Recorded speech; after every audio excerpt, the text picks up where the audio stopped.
to the flag of the United States of America, and to the republic for which it stands, one nation, under God, indivisible, with liberty and justice for all. Roll call. Gary. Here. Rhonda. Here. Ken. Here. Christie. Present. Bev. Present and here. Okay. Our number D on the meeting is a meeting prep. We all got brand new iPads today. I used to be an Apple guy back when they had that little thing like that, and now I got this big thing. So I don't know anything about this. I went to IBM. Christie, you're on. All right. So everybody has their agenda downloaded now, right? Yep. Good. See what? Why are you? See what Roger's looking at? I'm filming. Oh, you Vanna. All right. Are we back to filming? Swipe up from the bottom. They could just FaceTime everybody. Hey, I'm not an Apple person. all I can say is I'm looking good. All right. I'll open it up. There we go. Thank you. There you're there. All right. So we're only going to do a couple of things today, and we'll learn more as we go. But I wanted to show you guys all how to take notes in here. So in the top left corner of your agenda, there's another little gray button that says Agenda. If you select that, maybe. No, I lost my keyboard. Yep. It does that, right? Yeah. Mine says You get a version little pencil selection. on the side. Oh, let's do that. Oh, I should. Why is it turning to gray though? I didn't do that to you guys the other day, did it? It did. Okay, so you use those pencil. I don't have that. Version selection list? Oh, item 16, I guess? not seeing what Ken is seeing. Interesting. Now you have it. Oh, good. That's what you're supposed to have right there. I don't know if you see it on this. Yeah, you got it right here. You just Mine's not doing it. get way over there. I don't know. Annotation? No. That's your page list. Agenda. Then you should be able to touch on that. What did you get on the page list? Oh, Okay, I got rid of that. Now I go back. Tap to mine, so it's lit up. Now that, Go on I'm agenda. going to highlight Pledge of Allegiance. No, I didn't do it. Okay. I'm wondering if there's a setting. There. Yeah, that's what I thought. That's what I did the other day and it worked, and now it's not. But see, then it doesn't. Okay, so we have the bar, No. but, and during planning commission, we were able to highlight the text. We were able to write on it, but with your finger. So I'm hoping that we get the pen so that we could actually take notes on our documents. I borrowed Ann's pen tonight so I can see, but, for whatever reason, my agenda is not allowing me to annotate, and neither is hers. Yours is. I don't know. Yeah, I'm smarter than you. That's what we're getting to. For Yeah. some reason. It won't go Yeah. to the pen. Okay, anyway, you should be able to select the links to go to the individual items. And then, once you're in an individual item, then these tools do work. It was the annotation on that agenda that's given me fits for some reason. So then you can select the pencil. Because we gotta get on the right. So like agenda notes, iPad, let's open that document. For some reason. That one didn't. No, all the rest So of them let's are go down working. to, unit of communication. So once you're in here, then you can select any one of these things over here to make marks on there, so you can make notes. Okay. If you have actual notes you want to take, you can come over here to this and add notes to it. On the side. Yeah, on the side, yeah. So, and then you can mark. So if let's say I want to put a note here, come on. Maybe. Here's the minutes. There we go. It's somewhat hiding it. Anyway, so it's easiest to use this thing here. And that's during the... Okay, mine came here. So you can highlight things. Came up. On your, well, yeah, it's doing it for everybody once you get into an item. It's just not on the agenda for everybody for some Hopefully you reason. still got it. I gotta figure out what the settings are, Oh, not doing okay. that. Try again then. Oh, So you can change the color of the highlighting, so if you wanna highlight something for some reason and then change the color for another reason, you can come through and do that. you've been locked out. Make your notes on there, so on and so forth. And then, when you go back, those will all be saved. So you can come back and look through all your notes later. And you can print them, you can email them to yourself. And we're gonna work some more as I'm learning it too. Mine's got red ink. Yes, you can do red ink, you can do whatever color ink you want, but you're not marking up my stuff all in red. Joking. Before this gets started, can you bring up the full agenda so that we can see what's on it? It says public comments on items, but we can't see what's on it. That's just you. Okay, that didn't work. Make it bigger and scroll.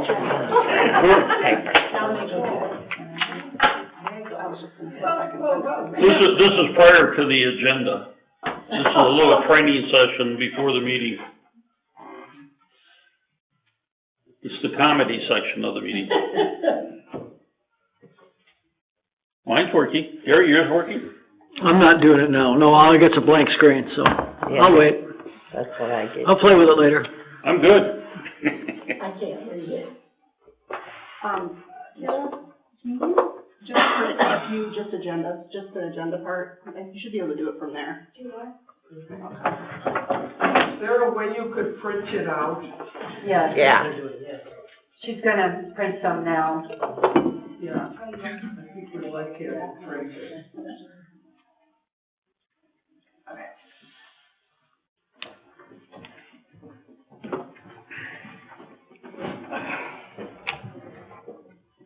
It's driving me crazy that I can't work on the agenda.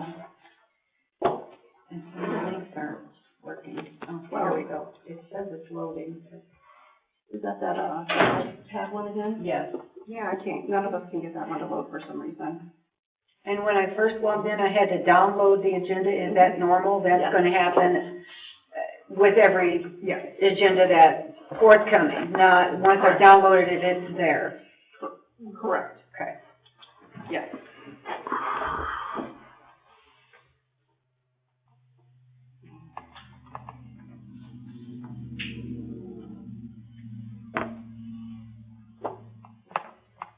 And I'm guessing we're just gonna wait for a minute until she comes back with agendas.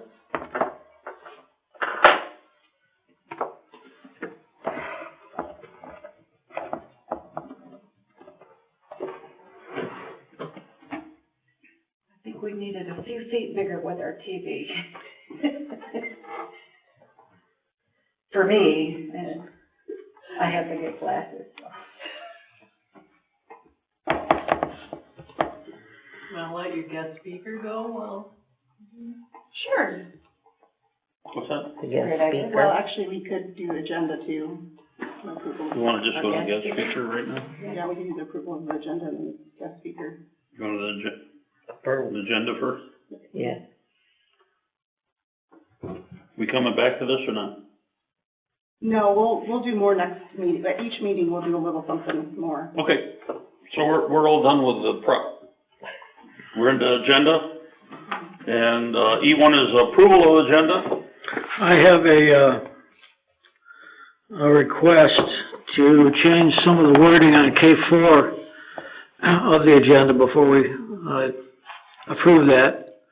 And I'd like to change it to read, the move to approve the payment for the reminder ad of $129.75 for advertisements placed on behalf of the public from Trustee Gruss. Those portions are not actually part of the agenda, that's just a recommended motion. So it's not an adjustment that needs to be made to the agenda. The agenda is the line item. Okay. When you go to do a motion, you can make the motion with that in it. Yeah, we always change all these motions, those are just Oh, recommended, we okay. change them all the time.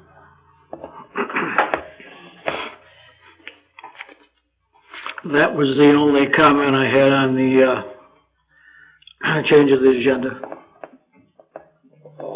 Any other discussion? Can I get a motion to approve the agenda as presented? I'll move to approve the agenda as presented. I'll second. Roll call, roll call No, you vote. don't need Gary? a roll call. You don't need a roll call. Oh, yay. Yeas?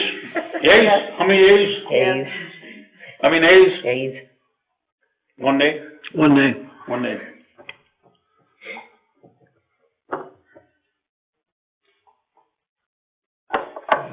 Now for a guest speaker, we have, Janine Horton from Bloomingdale Communications for an update. Yeah. Hello, I know some of you and some of you I do not. So I am Janine Horton, the Assistant General Manager from Bloomingdale Communications. Did she put that up on the screen? Oh, yeah. I'll do that. I'm sorry. Okay, that's okay. Actually, she's got it. Does she have it? Okay, I'll get you. I forgot about that.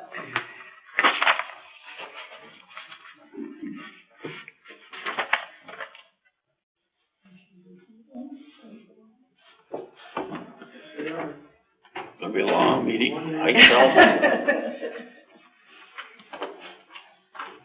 Heck, I knew that last night. I know, that's why I took a I nap. think it's a full minute too. Oh, wonderful. I think it looked like it. That even affects preschool. So I put together just a couple of quick slides here to give an update on the Bloomingdale Communications Fiber to the Home Reconnect One project. Essentially, I'm not sure how much you guys know, but the Reconnect Round 1 project consists of 533 new serviceable locations within Columbia Township. Bloomingdale Communications, we do currently service about 225 locations within Columbia Township. And the map that you will be able to see, the highlighted areas there are, in the turquoise color, are the locations or boundary areas within Columbia Township that Bloomingdale Communications will be providing services to. Let me flip to the next slide.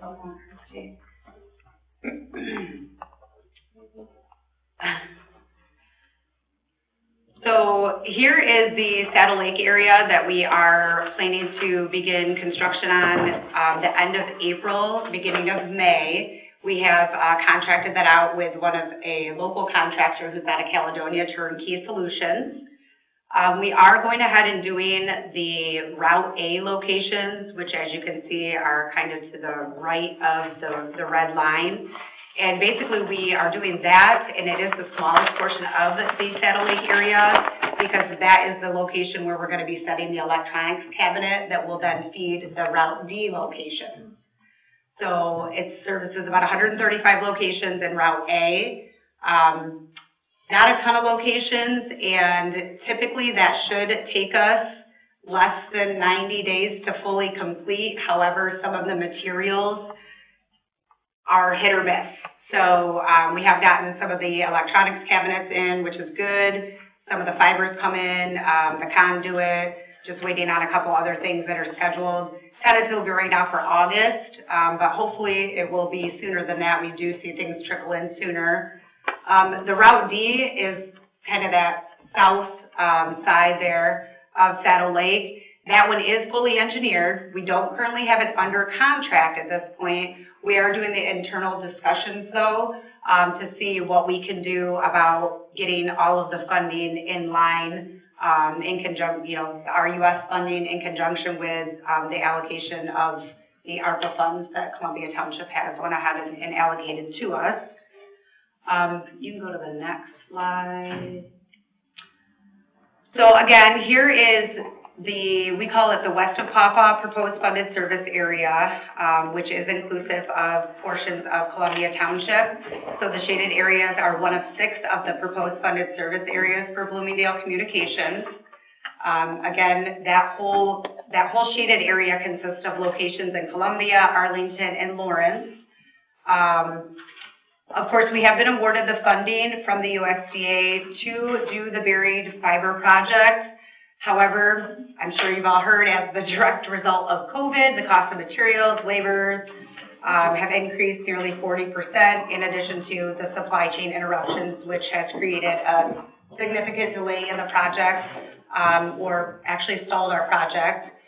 So most recently, within the last couple of weeks, we have been given permission from RUS to take these proposed funded service areas, we call them PFSAs, and what we can do is we can go ahead and basically shave off areas and change them to a route, and with that route, we can use the funds from RUS, and then we can go ahead and do what we call a non-funded service area, which would allow us to use other funding mechanisms such as ARPA funds, loans, cash, things like that. So again, we are committed 100% to building to these areas, and we are also required to build to these areas. It's just a matter of making sure that we get our funding aligned.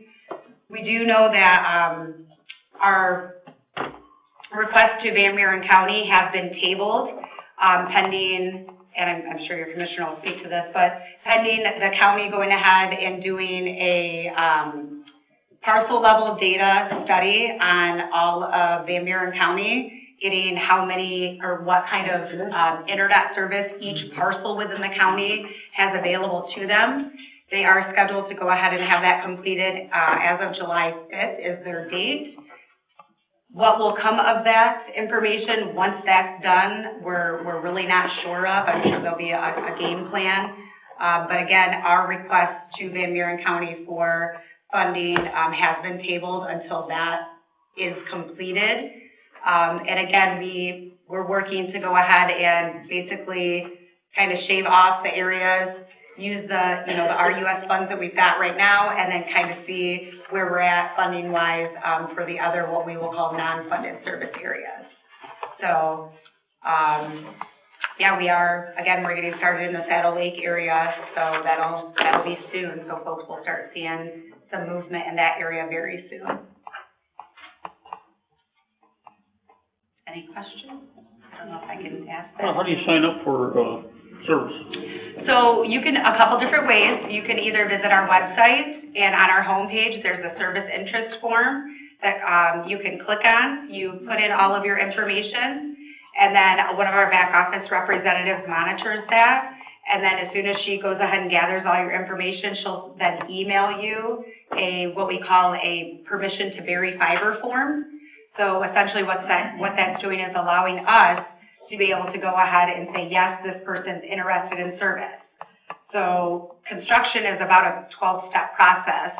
So before they do any work from the road to the house, they will come out and do what we call a site survey, which will identify all of your underground utilities.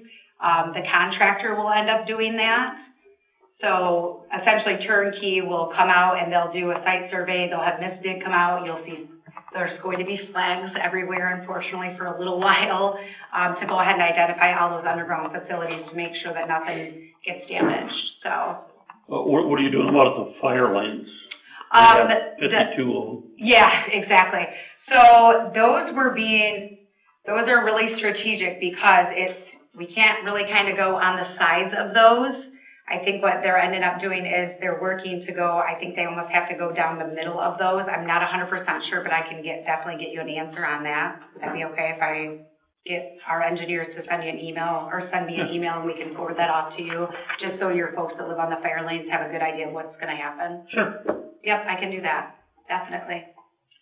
So I had a question. Sure. So the Route A location, everything on the left-hand side of the red line, correct? And the Route D is everything on the, right-hand. Yes. And on the left-hand side. Yep. So you're expecting the Route A locations to be live by August or the fiber run by August? It's tentatively, if we can get everything in the ground, get the optical network terminals, which is a little box on the side of the house that goes ahead and basically is the brain of your operations. If we can get all the pedestals, so the typical pedestals that we use, those are out till August of 2023. So we're having to go ahead and transition into using a different type of pedestal that they're trying to obtain right now. So really those green boxes on the side of the road are what we're really kind of struggling to get in stock at this point. So you're gonna put a different version in, and then at a later date, you would be changing them out? Or No, you're one- just gonna go with something different? Just something different. So like one is plastic and one's metal. So we usually like to use this, and that's kind of what we've engineered for, but we might have to transition and use this one. So it's just depending on what we can get in stock. They both serve the same purpose. They both, protect the line, you know, they both do the same thing. It's just we like to use this one over this one for maintenance and things like that. It's easier for us to gain access to them. Yeah, so it would be wonderful if I could promise that we would have it live by, you know, beginning of fall, but it's all gonna be dependent on when materials actually come in, so, yep. Any, hope at all that, the Board of Commissioners will, through their survey, will be able to identify areas that are underserved, so people are paying for internet, they're getting internet, but it's very unreliable internet. You're sold one speed, and it may be that speed out at the road, but it isn't that speed at your home. So that is the ultimate goal, because of course, when we apply for these funded service areas, we use census block data, which we all know, if you've got a square like this and that pedestal sitting down here, that person who's closest to that pedestal, they might be getting 25 meg by 3 meg. Mm-hmm. However, that person that's up here, they're the furthest away, they're not, but that whole census block says, yes, they're being served. So that's the need for the parcel level data, so they can really drill down and it will be more granular. Is that going to necessarily change the way that, the FCC goes ahead and defines projects such as Reconnect and, you know, all of those, RDOF, all of that. Exactly. I mean, and more and more townships, more and more counties are starting to go ahead and do this granular data. I know that Washtenaw County has done it, and Leelanau County up north they've both done this. So, I think if more counties go ahead and continue to follow suit and provide that data to the FCC, they might get a clue that, hey, we need to go ahead and do this across the entire state, because the reporting mechanism that they're using right now is just not viable for what's really going on. Because we know there are so many other areas that are unserved, or underserved, but unfortunately, they're defined as served because that one house in that census block group is showing as served in the FCC's eyes. So hopefully it'll come of something. And they are, all carriers have to start reporting more granular data. The Michigan Broadband group or task force is just really starting to come together. They're starting to get that staffed right now. So I think as soon as they get that staffed, things will all start kind of coming together. But so is there a way for an average citizen to know, like, let's say, small big phone carrier is your internet carrier, and to know if they're reporting accurate data or if they're just reporting what they want to report? Well, every carrier has to report. There's a couple different reports that they have to file. There's like hub data, which we call them ILEC or incumbent carriers. So like our Bloomingdale exchange, we have to report right down to the GPS coordinates for each location and what speeds are available to them. But like for example, in our Pawpaw area, because it's an expansion out of there's a different 477 filing that we do, but that gets filed by census data, census block group data. So two separate types of data. You could go to the FCC website. I can send it to you. I would love that. And you can type in your address, and it'll kind of show you what carriers are available in your area and what speeds they're reporting. Yeah, I would, yeah. Yeah, it's interesting. interesting. I'm trying to get my neighbors involved because they're all underserved and yeah. No one knows what to do other than complain about Frontier. I know. You know. I know. And unfortunately, the two, the Van Buren County Task Force and the Allegan County Broadband, Task Force, Allegan did have Frontier come in, but of course they don't want to disclose any of their information without a non-disclosure agreement. So they're not very forthcoming to kind of help the cause. But again, as we all know, if building broadband were easy and inexpensive and your return on investment was awesome, you'd have your AT&T, Charters, Comcast, Frontier, they would have already jumped on it. But your return on investment just isn't there for those bigger companies, so they're like, we don't want any part of it. That's the unfortunate piece. Yeah. Any other questions? Thank you. I will get you the fire lane data, and I will send you the FCC website. Thank you very much for having me. Thanks, Janine. We're on G, public comment on agenda items. This is a time where things that we have on the agenda, we'd like to hear from you on any comments that you might have on an item that you're interested in.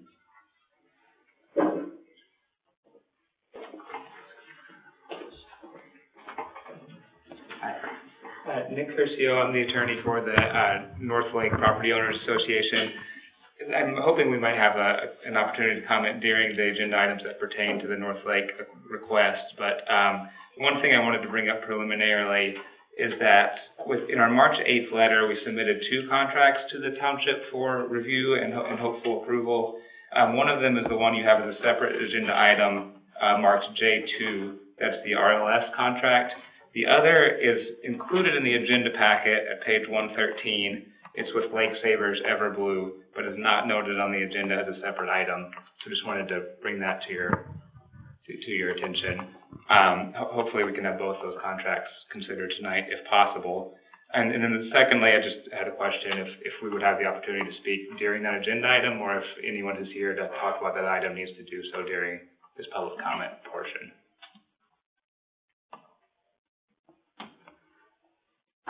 It's not a hearing. Okay, so they'll need to speak during public comment if they wish to speak. Okay, well, I'll stand on my comments in my March 8th letter. If anyone has questions about that letter, I'm happy to answer them either now or at any point during the meeting. But with that said, I will turn it over. Thank you. And we have 2 public comment opportunities, one on the agenda and then one in general afterwards. Okay, thank you. Could I make a comment? You may. Jeff Walker from North Lake. I just wanted to let you know that the board know that the reason why we submitted both contracts is because one is kind of contingent upon the other. Without having an aeration system contract in place, there's no need to have the testing place done by RLS, which is the other contract. The testing is done in support of a permit, and the permit, it would be for aeration, and so without having the Everblue Lake Savers contract signed, we would not be able to do the testing because the testing is just to support the aeration system.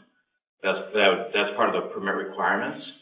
And the testing, like I said in my letter, has a narrow window. She's got, Dr.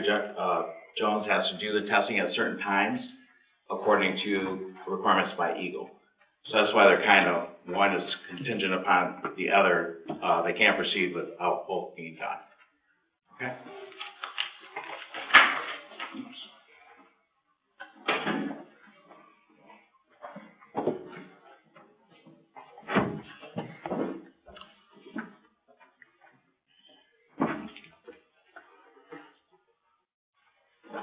My comments are about several different topics, not North Lake, as a matter of fact.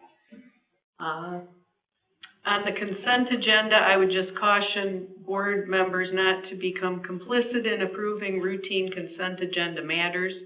As we discussed at the Committee of the Whole meeting, the request by Jeff Walker to reword a section of the minutes from a North Lake public hearing was not even considered as correspondence until after approval, so it was too late to make that correction. The Committee of the Whole minutes, apparently there was no video to memorialize that meeting, but don't let the abbreviated minutes fool you. The nearly 3-hour workshop was thorough, candid, and helpful to the budget process. A couple of my takeaways included: Clerk requested a 5, 10, 15-year plan for the fire department. It was clarified that Kim Robertson is volunteering some time to assist the chief with administrative duties rather than request additional pay. Thank you to Kim. She's not here. Clerk assured board that by no means do I need $5,000 every year for deputy clerk allocation. There was some discussion related to opening the hall to the public some Saturday hours, at least seasonally. There was a suggestion to raise the zoning application fees to between $60 and $80. Regarding expenditures, this month's checks and invoice reports came online pretty late, but it's not just okay to ask questions, it's your responsibility to hold each other accountable. Wage resolution. For those that do not have the benefit of prior resolutions or were not present at the Committee of the Whole Budget Workshop, I'd like to outline my understanding of the changes from last year and request that Supervisor confirm or correct me when you get to that item. Item 1, increase payroll coordinator salary to clerk case by $500 from $3,500 to $4,000. 2, remove the old $540 salary portions for deputies and replace with just hourly. The capped limits will then appear on associated line items within budget.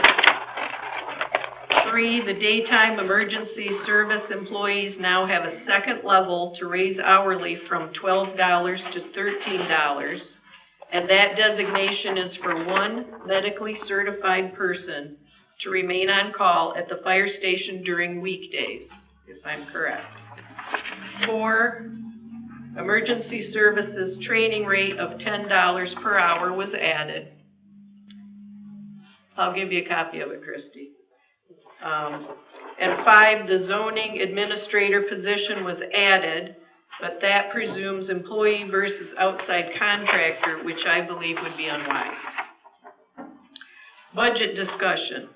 It was my understanding from the Committee of the Whole Budget Workshop that the board is not entertaining any salary increases for elected officials other than the wage resolution changes I just outlined. Please disclose tonight if that is not correct. I think the treasurer's training and conferences budget should match the clerk's at $1,000. All officials should be encouraged to schedule training locally or remotely rather than incur lost time, lodging, and mileage expenses for travel. Regarding the zoning administrator position, this township needs professional guidance from experienced people to take the burden off of our elected officials. As previously stated, I appreciate local interest from individuals but don't think this position lends itself to on-the-job training. If those individuals are serious about this career path, they would benefit more by working for an established service contractor. After reviewing TJ Hamlet's resume, I wonder if he might be a better fit for the cemetery sexton if interested. After reviewing Kara Laraway's resume, I think it's a shame she was not proposed for the recent vacancy on the Planning Commission. But if she is looking for something long-term, I would suggest something in agriculture or consider certification for becoming an assessor.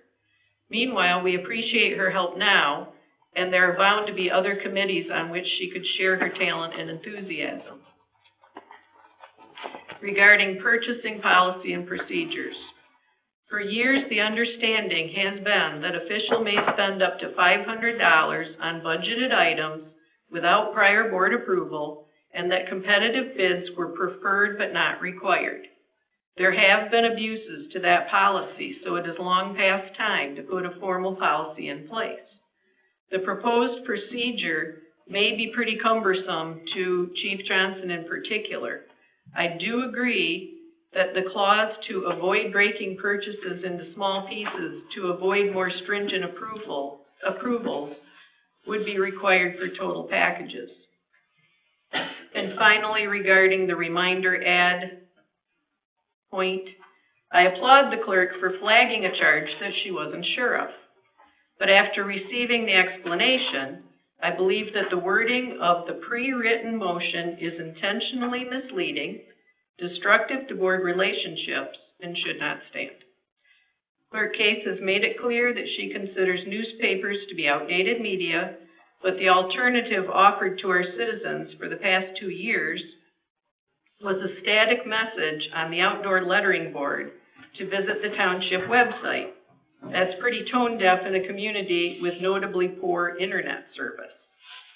Over the past few weeks, the following municipalities placed multiple Board of Review ads in the reminder: Arlington Township, Geneva Township, Pine Grove Township, City of Bangor, Bangor Township, South Haven Township, Bloomingdale Township, and the City of Goble. Obviously, other local townships recognize the reminder as a communication tool. So until internet is widely available, if you care to engage this community, someone should place occasional public service announcements aside from just the bi-weekly repeated ad that is also not attributed to the board, but to the clerk herself.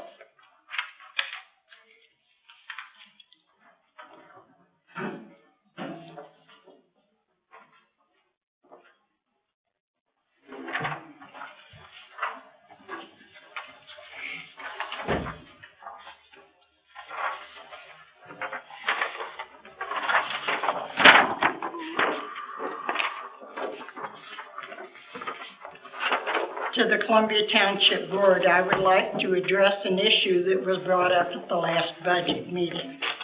I want to express my opposition to the raise being requested by the township clerk. These payments being proposed in the form of paying her extra for doing her job on elections. I believe running the election is part of her job description. This is not the first year a clerk was responsible for 3 elections, and none of the previous clerks were paid what the new clerk receives as her salary. This is not the last time for this to happen. I understand these payments are not posted as her salary, but it could still add up to an additional $3,000 to $4,500 a year. I understand how hard and time-consuming the elections are, but I do not see the need for her to receive extra pay for doing her job. When each of you ran for this office, hopefully you understood it was a part-time and temporary job. You could be gone in the next election. I have said before, I am very pleased with the work that's being done, but I feel your pay scales are way out of line.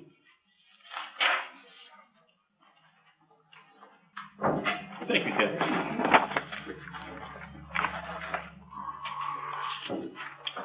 Anyone else?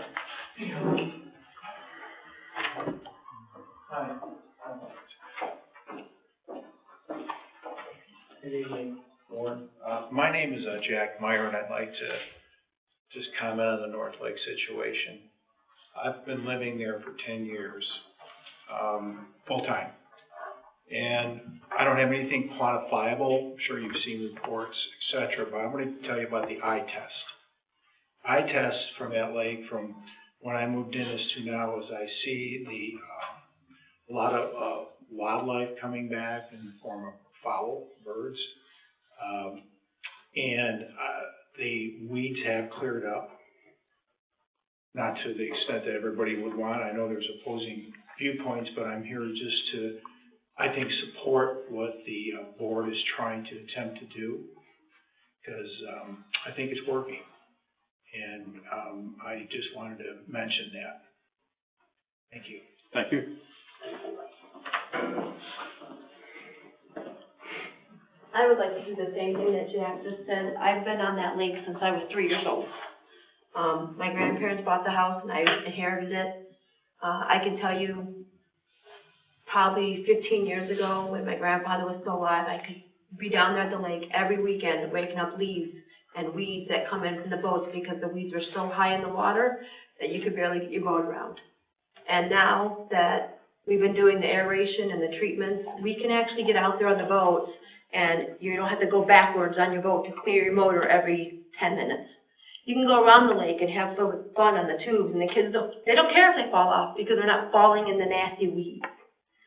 So I'm all for what the board is doing. I'm 100% committed to it.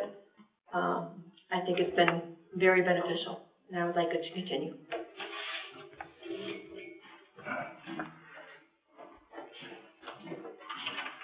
Well, I wasn't gonna say anything, but I guess I have to. So, the lake's a disaster. And I do realize now that there's people that are for it, people are against it. And I think at this point, I think that they never had the township involved with it like they were supposed to have involved with it. And I think at this point, the township has to get more involved with it to see what actually is going on there. And being that it's on the SAD now and that, they have to get more bids on it. They have to see what's going on there. As far as I'm concerned, the lake has got nothing but worse. People are going to come up here and say they've been here so many years, this year, that year. Well, my family's been here since the 40s, so I've seen the lake good, bad, bad, good, and it is not getting any better. So I think at this point, different estimates got to be done on the lake to see actually what should be done to the lake instead of just playing this game. You go on the lake now, the whole lake's one weed. You go everywhere you go. This section's worse than one section's worse than the other. You go out there and look at the lake, the whole lake's pretty much one big weed out there. So as far as it getting any better, a lot of it's getting better because people are physically going out there and removing the weeds. And that's what happened. And there has been more boat activity out there and stuff like that that's actually cutting down on the weeds and making them, less weeds out there. But the weed is still a big problem out there. And without getting different bids on it to see what the right way to do it, it's the right way to do it. Get different bids, get different people's opinions on what should be done to the lake, not just one person. And then on top of it, last year, I wanted to pay extra to get sprayed by me to get rid of this new aggressive weed. Well, they told me, you get your own permit and do it yourself. Well, hey, I'm paying into this stuff, and I'm willing to pay more out of my pocket. And they said, no, you get your own permit to do if you want anything extra done. So that to me is wrong too. You got the permit already. Do it through the same people. Don't get different people involved with it. Get the same person involved with it who knows what's going on in the lake. And if people want to pay extra to take care of their shore or whatever it is out there, let them pay extra. Let them use that permit. I mean, I don't know what's involved in getting another permit, but then everyone's on the same page. You get different people out there, different stuff, different people are organized, and everything's getting a mess. But the lake is definitely is not getting any better. The only way it's getting better now is people are actually out there physically removing the weeds. And there's more traffic out there disturbing the weeds and killing the weeds. Thank you.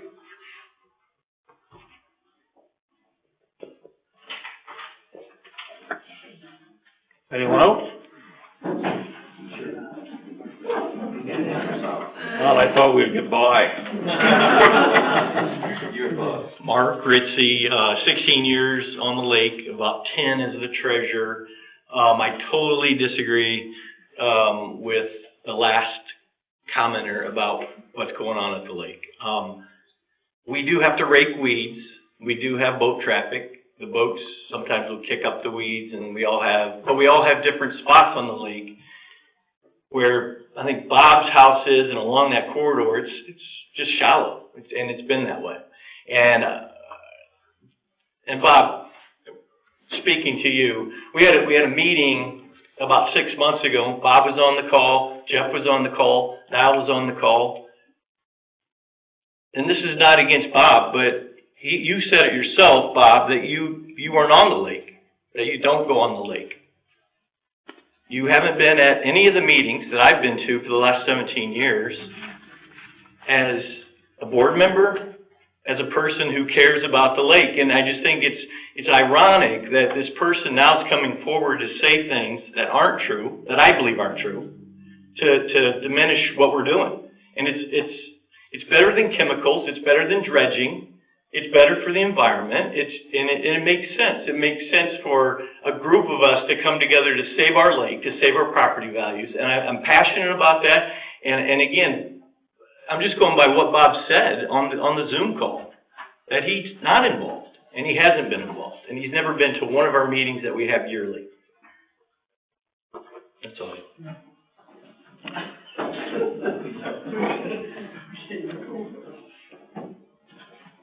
I will make this brief. I'm Gail McLaughlin, and what we have done with the lake, you've seen the data, that scientific data that indicates the improvement that we have been hoping for. And as far as additional work to be done, when we allow additional work to be done,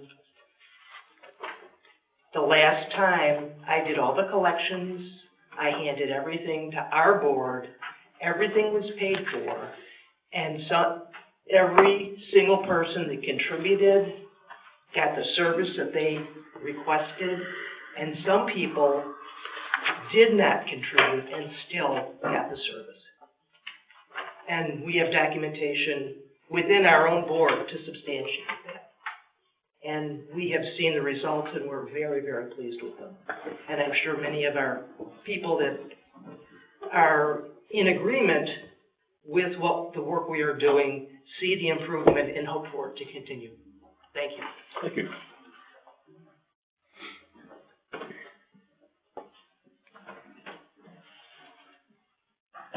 My name's Myla Tellez, and the last time we were here, Ken, you said that we should do an outreach to the people who were very dissatisfied, and we did that.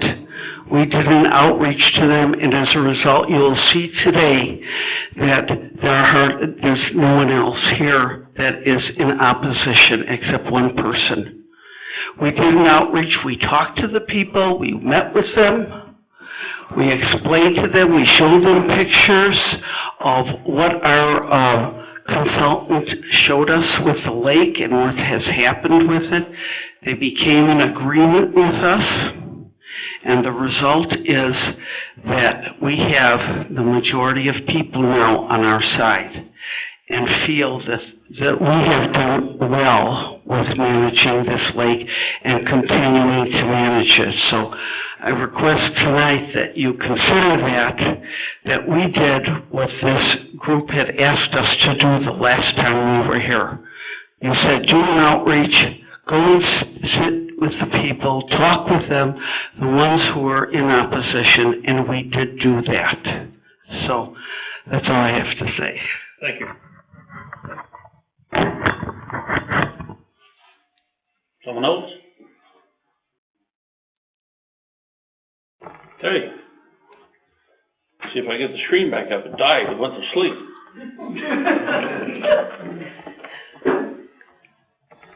Let's see. We're at H, consent agenda. We got the meeting minutes from previous meetings. We got expenditures. We got treasurer report. And we got a calendar. And there are a couple things on the expenditure list that were recently purchased. Spoke with the supervisor and the treasurer about a couple of them. And so just so everybody's aware, they're there so the board can approve them, or if they so choose, disapprove them. But they can be canceled still. I was just trying to get the ball rolling. Where is that, Chrissy? That would be the tables. So it's gonna be under, Checks written? Nope, invoices. Invoices, okay. Yep. I already looked at invoices. It's like Capital One, because that's the new Menard stuff. I knew that was Menard, yeah. We have capital funding for them. We had budget remaining, and because we had budget remaining and we had some needs, like new tables for the hall, and we had 2 chairs that needed to be replaced. We had staff members that were using the board table chairs instead of their own. So we have broken chairs that are being used, so we ordered a couple of those. Did we get the tables? Did you order the tables? I ordered them. I mean, I can still cancel them, but I did order them. I think the tables, we were asking about tables. Yeah. Get a discount Because they're so heavy. Well, we'll get money back. To move. Yep. How many? 14. And this is tables and chairs? That's tables and chairs, yep. So were you saying 1644 there? Yep, for 14 tables and 2 office chairs. What did we sell our little tables for last time? What did they go for, $30 a piece? Yeah, like $30 roughly. Sell 14 chairs. My only comment on it was, with this type of expenditure, I think the board should have been, made aware of it first and been able to talk about it a little bit more. I know we talked about the tables. I had no idea about these chairs. So I don't know what the rush would be to get these without a little bit of conversation with the board. I was just made aware by the staff members that one of them is sitting in a chair that literally will not stay up, and the other one is shocking people because her chair creates all kinds of static electricity. And the reason why that happened is because somehow chairs got moved around. They were using these chairs up until we started meeting here. And I did not realize that it was that bad until somebody told me in the last week. And it seems like, so the chairs were, like, maybe this is It's really two things. semantic thing, yeah, the chairs should have been on office supplies. Yes. The tables here, and Gary's right, we should probably discuss that, but I thought that we didn't make a vote, but we did express a need for tables in this hall, because when you try to move one of these, I'm telling you, that's why I passed earlier, because they are just too heavy, and we have a lot of women around here, and men who have backs that are messed up too, so it's just switching to plastic tables, because hopefully we're gonna get back to a point where we've got our tables set up here and having activities again, so. I have no problem with buying the tables and the chairs. It's the None at all. It's the process that you're supposed to follow. And in the past, And I don't think that we've had that written policy, and that's why we're working on that written policy. I understand that. I just think it needs to be a little bit more transparent with the board and the people that we're working for, which is the township, and this is their money. And all of this stuff is always available online for anybody to look at, and I am a phone call or an email away. I understand that, but to reiterate the kind of the bad service that we have right now with the internet, and a lot of people can't take advantage of it. I'm just saying, my personal opinion is that this could have been handled a little bit different, and we wouldn't even have to be in this situation or have this conversation. I think the tables are very well warranted. I don't have a problem with it at all. I just think the procedure that was done could have been handled a little bit better. So when you sent me an email with 8-foot-long tables that you suggested that I purchase, that was not suggesting that we purchase them. That was what? That was simply what I said on the email when I sent, this is for observation. That's all it was. I didn't say to purchase anything. I just sent that to you to look at, period. Well, after having 2 meetings where it was discussed in multiple meetings, and the fact that we do not have a purchasing policy that limits anything outside of the budget, and the fact that I talked to other board members in the office, and it is transparent in that we provide it to the public, I did not feel that that was unreasonable. I did call earlier today, because that's what I'll do on meeting day. If I have questions about things, I did call the clerk and ask about that, and maybe I'm slacking a little bit, because I'm like, oh, table, great, and yeah. So I totally get what you're saying, Gary, the process, and hopefully if we approve this, the purchasing thing, it will, and I have some notes on that myself too, so hopefully that will, Well, we've got a purchasing, policy coming out. We'll handle that on that. I think in the future, we need to be a little more cautious, and I think that will take care of it, so. Can I get a motion to approve the consent agenda as written? Gary, did you, I'm sorry, I have one more question. So, since you brought it up, what are you wanting the clerk to, He relook said he's at okay table with the prices? tables and chairs. He said he was okay with it. He just wants a policy to make sure that we don't do this again. That's fair? Seems reasonable to me. Reasonable to you, Gary? No? It's reasonable as long as we do this in the future and follow procedure like it should have been done in the first place. There was no procedure to follow.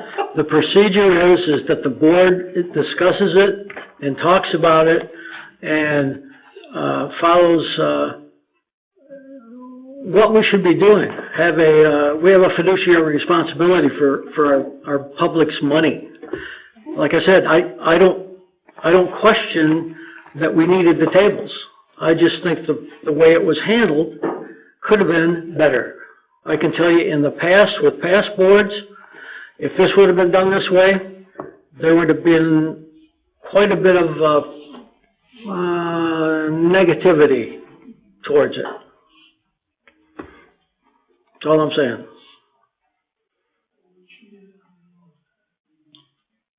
Well, we're either gonna approve the consent agenda as written, or consent agenda removing the tables and chairs. So can I get a motion for one or the other? And the consent agenda is also the, Actually, we need to remove the invoicing document.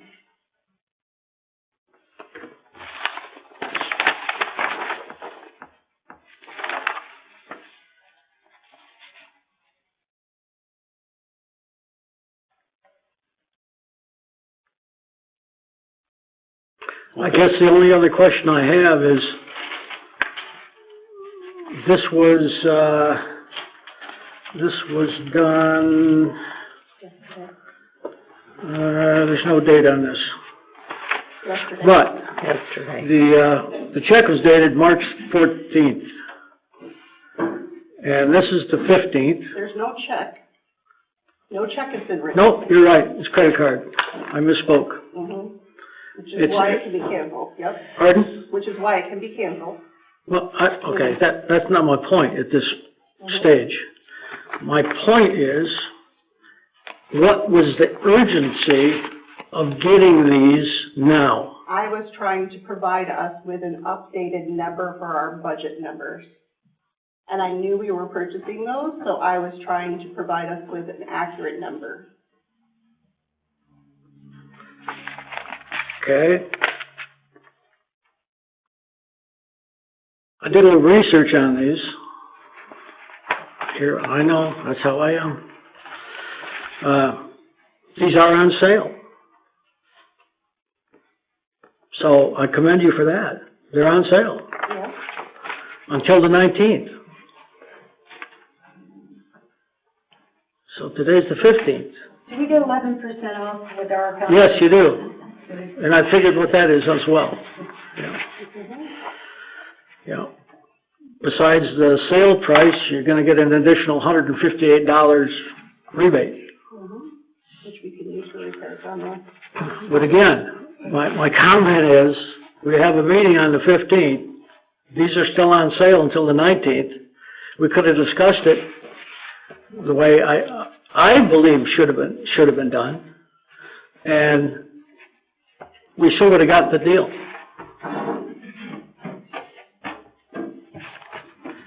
So my last comment. Anyone else want to comment? My comment is point taken. Can I get a motion? What's the motion? Whatever you want.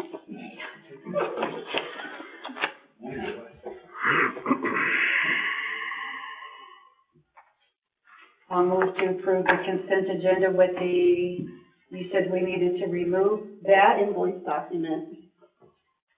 minus the invoice document. And then where are we putting the invoice document?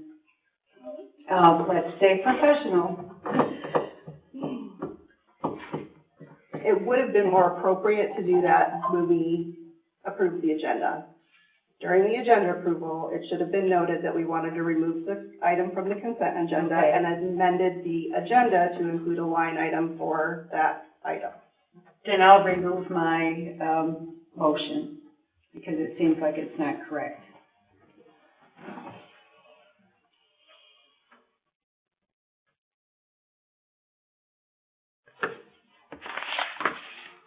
Where are we at with this? It sounds like we're not gonna get the table. Well, someone, we can't get a motion to disapprove it, then we ought to be able to get a motion to approve it. So which way are we going? Well, I'll make a motion to approve the consent agenda. Can I get a second? Here, I second. Rhonda second. Roll call vote. Gary? No. No. Rhonda? Yes. Yes. Ken? Yes. Christie? Yes. Beverly? Yes.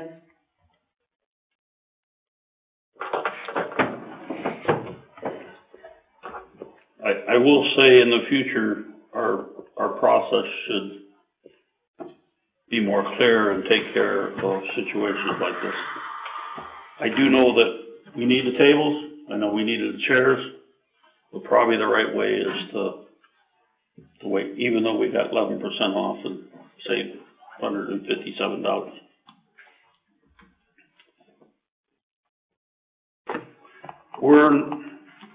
We made it past that, so we're information and reports. Dave's not here tonight, he has a family issue, and we had the tower at the fire station 2, the top part of it, about the top, I think 25, 30 feet, collapsed down. That's in the process of being repaired. The good thing is Van Buren County is putting up a new tower on that property that's going to be able to service the township. We don't expect to get that till June and that. So what they're doing is they took the antennas locally for us and they repositioned them lower down. We still have good coverage and we have backup coverage through the phone system, so we're still operating at 911 satisfactorily. And I think today they were supposed to come take that section of the tower down, and they needed a big crane to do it, and it didn't show up. So that might happen tomorrow. Other than that, Dave has got a report here that shows how many calls we've had in February and January. And this is the time we normally on a report, we'll let somebody, if they got a report or want to talk about their report, or if you emphasize something on their report, they can do that. I'd like to ask our deputy if he'd like to give his report, or if he needs to go somewhere. No, I can do mine. The only thing that I had was, there's been quite a few mail thefts in the area. Somebody had a check stolen out of their mailbox, and it was written for $40 and cash for $550. What area was that in, Justin? 52nd Street, right south of the fire station. Oh. So, that suspect's actually in jail as of Friday. Yeah. I had 22 calls for service, just alone by myself in the 4 weeks that I was here for the month. Other than that, there was quite a few others. Nothing too serious. A lot of drugs going on right now, mainly methamphetamine. So, yeah, be careful. Is meth on the upswing, is that what you said? Yeah, exactly. Yeah, I believe there's some activity in my area. I'd like to talk to you about that at some point, not now, but. Yeah.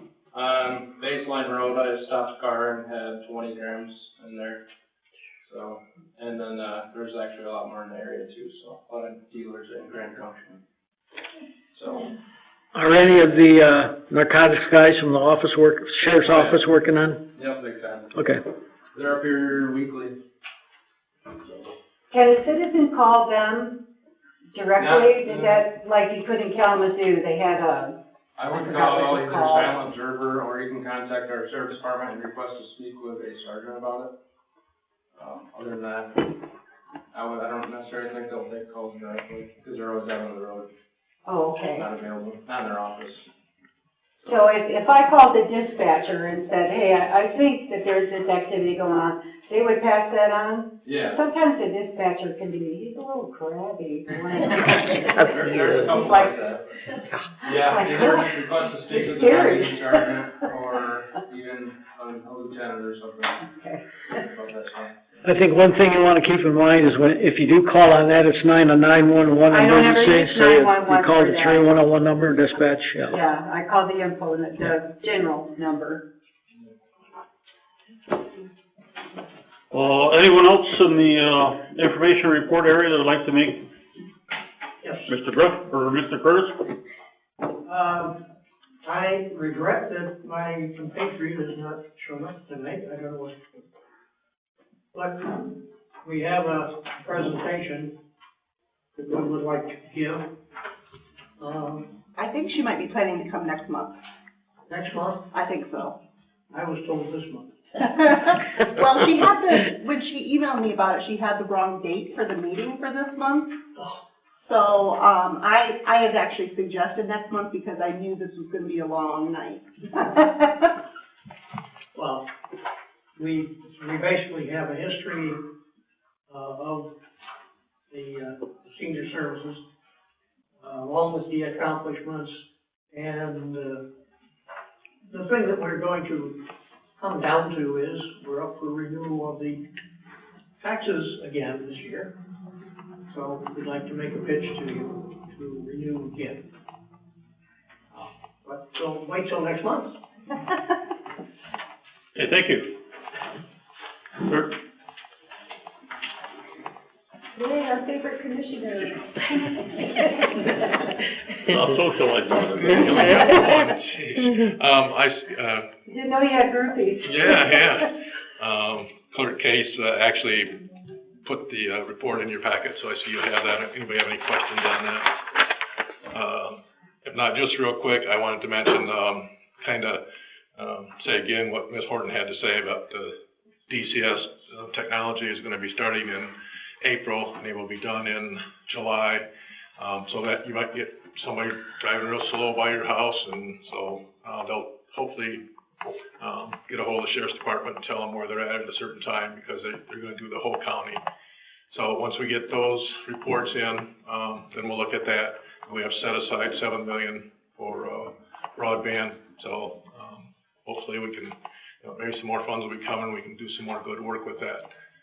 Other than that, we had our second meeting of Palisades closing. It was nucleatory folks were there, regulatory commission were there, and next time should be a lot of fun because Holtec is going to be there, and they're the ones that are closing it down, and there's some folks that don't like the way they do things, so there's actually, I don't know if you saw it, but there's actually a committee now to keep it open. So that's not going to happen, but, so usually you have people that want to shut it down, now you get somebody who wants to keep it open, so. But I think it's too far gone into the process, so. Don't want to take any more time, I see you got a lengthy agenda. Anything else for me? Anybody? I have a quick question, Kurt. That process of the people, doing the internet survey, how does that work? They drive by, they're waiting. Should I hold up a sign saying, come here, please? What kind of service do you have? Yeah. No, they have technology where they can kind of, just driving down the road, like, she was saying with the boxes and such, that, who's getting what, so, it should give us a pretty good picture. They don't really want to go up and knock on doors, but if they have to, they will, but they'll try not to do it. No, because you'll waste too much of their time, so. Yeah, I would. But, so I buy 2 lines of internet to try to serve us enough, and will those 2 lines won't get translated as one good one, will it?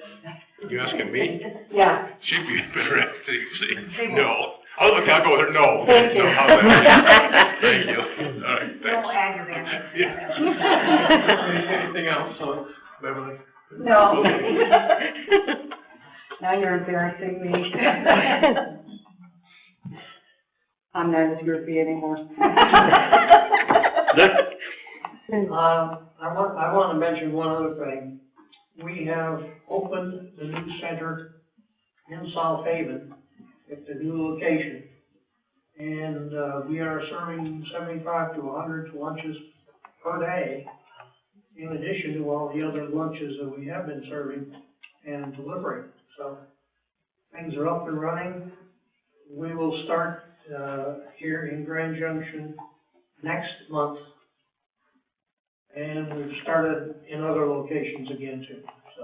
Mr. Curtis, it's $5 for the lunch, right? Right. Yeah, so pretty decent, pretty good. Yeah, if you haven't been there to visit yet, make sure you go. It's quite the facility. Yeah. Pick up a schedule for the month. You can see what lunches you'd like to eat. Circle them on your calendar.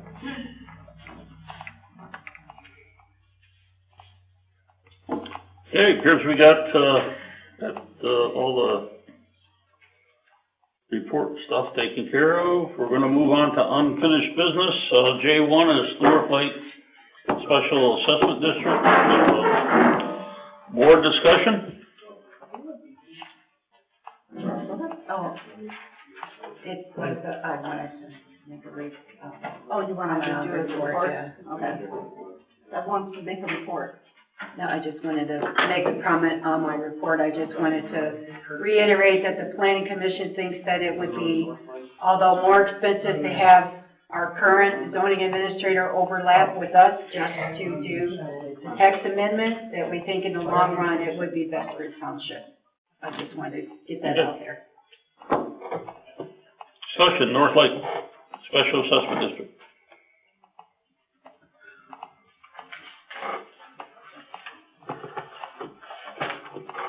I guess maybe I'm a little confused. Is it my understanding that North Lake already has the aeration system in place? Yeah. And it has been for 5 years or so, right? That's correct. And you don't pull those units at winter time. You leave them there and just turn the compressor off. Right. So all the lines, everything just stays where it is. Right. Okay. When I was looking at this and I saw the data from, I think it is Restorative Lake Services, or the map of the hard pan and what's been going on. The data seems, here they are. I don't know if you can bring them up on the screen or not. It's page 16 is the first one, and then 17 shows the other one. It looks like there's been quite a bit of improvement of the different areas of the lake, substantially, actually. I'm sorry, Gary, where are you at? You're the North Lake, and it's on page 16 and 17. Of that exhibit document? Of the printed Of the, material yes, that we yes, have here? yes, I'm sorry. Should be the very first Top, the very top link, yeah. There you go. And then you'll have to scroll down. And then scroll down again to page 19, which really shows the improvements. The one thing I'd like to maybe point out, and it should be maybe common sense, but maybe not for people that don't live on the lake, if you have water, you're going to have weeds. I mean, you're just plain going to have weeds. The shallower the water is, or the shallower that the shallower the water is, the more weeds you're going to have, because light penetrates easier. The deeper it is, obviously, you're going to have less weeds, because there's less light. I'm not a big proponent of a lot of chemicals myself, and I live in a lake. I think that what North Lake is doing is good for the lake and the environment. I don't know if measurements have been taken other than what's showing on these maps of actual core samples or anything for the muck readings. I don't know that. Yeah, that's, we had muck reduction, there's muck reduction, data in there also. So we've had both weed reduction and muck level reductions. Significant. Maps that show both. One of the things that, Bob, I'm sorry, I don't know your last name. Dembski, that's okay. Dembski. Mr. Dembski had pointed out, said there's weeds all over. Well, and I don't know, I think last time he had mentioned something about these big muck bogs floating around with roots.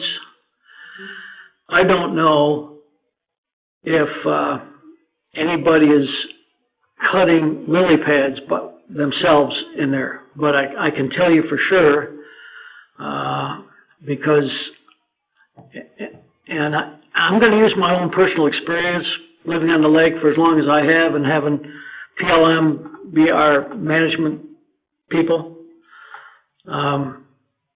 And last year we had a few of those muck bogs too with the big yellow roots on them. If you cut lily pads, and you're able to do that, the only time you need a permit is if you use mechanical. So you can do it, you can go in with a rake or a hatchet or whatever you want to do. Personally, you can go in and cut as many as you want to. But you want to take them out of the lake when you do that. Don't let them float around. But I can tell you for sure that, and this is not scientific, this is just plain observation. If you cut lily pads every year, you're going to see the fourth year, very few, if hardly any, growing back where you cut them. Now when that happens, you get a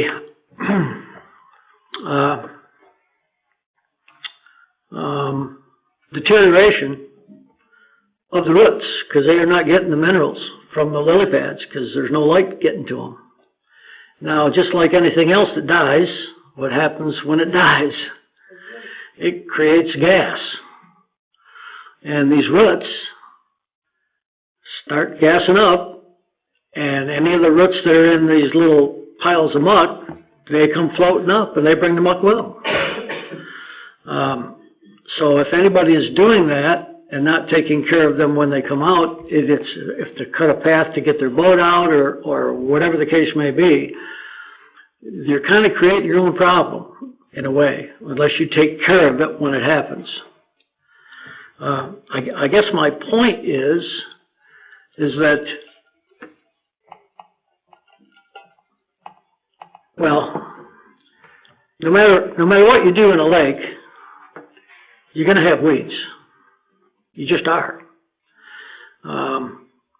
The advantage you people have over our lake is that you're a private lake. You don't have a public access. We have to put up with a lot of things coming into our lake from off the lake. And we tried to, I personally have been there a couple of weekends with Michigan Lakes and Streams for the clean boat, clean type of thing, talking to boaters that come in. And we have a lot of bass tournaments on our lake. A lot of them. And these people have pretty expensive equipment. I mean, these boats and these rigs they have are $50,000, $60,000. And when we talk to those bass tournament people, in our little test area in the lake where we have our aeration, we've had it for 5 years now, it was a lease, and after the 5 years we own it, this is our 7th year. They love that section of the lake. I've seen the bass they bring in off our lake. They're huge. I mean, they are, and there's a lot of them. I've also seen now, that I haven't seen for years, perch starting to come back. I was really impressed with the bass clubs that were there because the way they handled the fish when they weigh them, they don't mistreat them at all. I mean, they treat them just like it's a baby. They take them down, they walk them down to the water, they release them really nice and everything. And I told them, I said, I wasn't I was impressed. I thought you guys would just pitch them out in the water. And their comment was, no, we like your lake. We got a bunch of equipment here that we spend a lot of money on, and we want to make sure the bass are still here next time we get over here. So they were impressed with the water quality in our test area and the fish. And I have taken core samples in that area for the last 5 years with the same locations using my phone. And I have seen as much as 3 to 5 inches depletion in the muck. Front of Mr. Curtis's house, where there's a compressor. When I first started this, we couldn't even see the lines going out in the lake. And you walk out the end of his dock and you're up to waist deep in muck. You can now see the lines going from his compressor. So personally, with my readings and what I've seen and what people have told us about our lake, it does work. Aeration does work. DEQ or Eagle or DNR say they don't have any substantial information to say one way or the other. And I understand that because it's relatively new. But I guess after saying all this, I don't know if we need a motion or if there's other discussion from the board up here for more input. I have some questions on the contract. But I think, okay, one of the things I wasn't clear on, and I don't know if I have it right here real quick, it was a contract from, I think,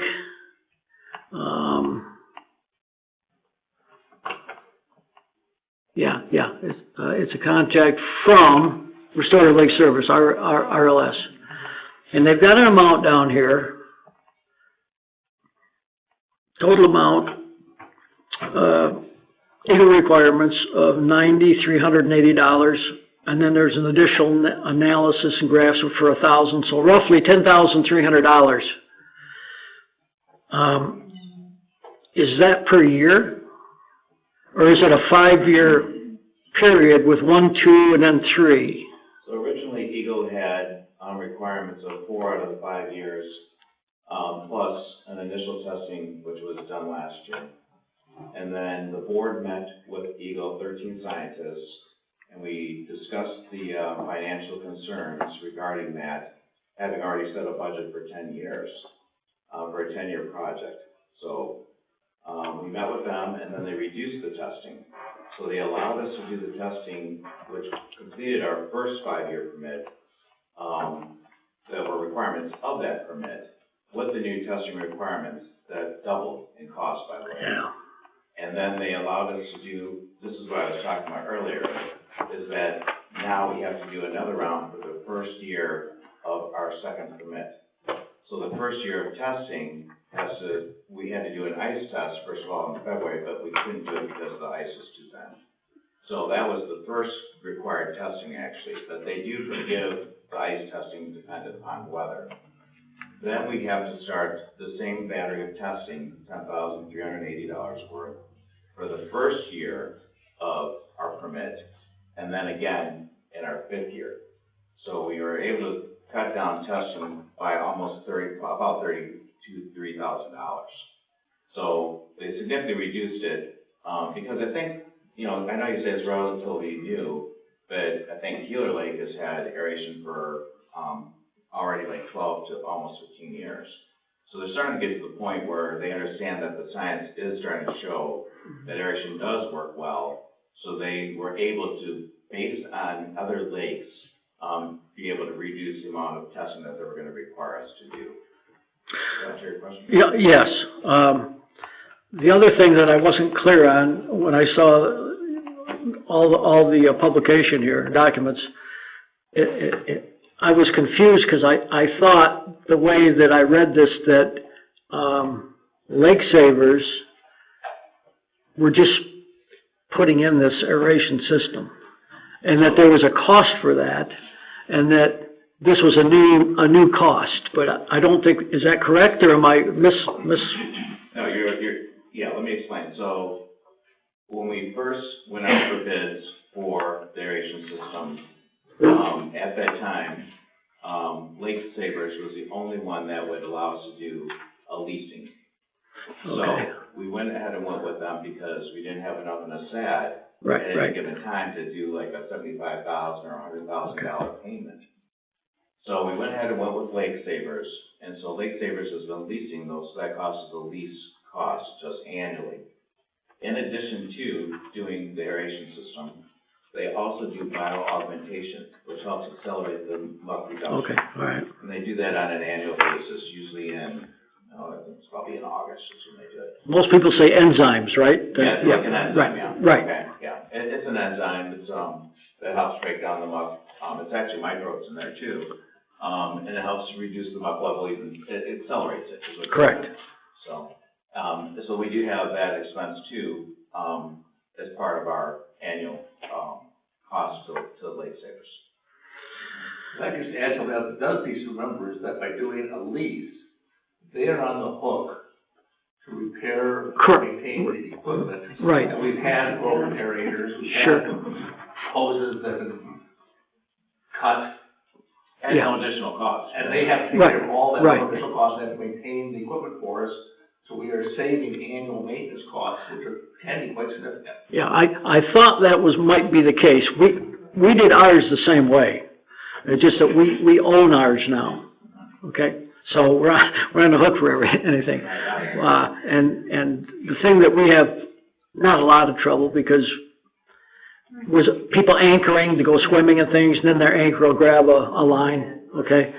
But we solved that with putting a sign up at the public access where the aerators were and that kind of stuff. But I said, we have a problem with, because of public access. You don't have that in your lake, because you're private.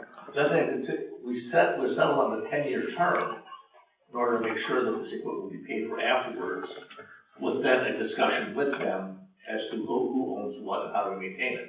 So we had a very specific conversation about, okay, a 10-year lease, you maintain it, at the end of 10 years, we would expect to own it ourselves, right? But we have to go through some conversation, and we'd certainly welcome the township's involvement with us on that. And after that lease period, then you can buy it outright upon renewal.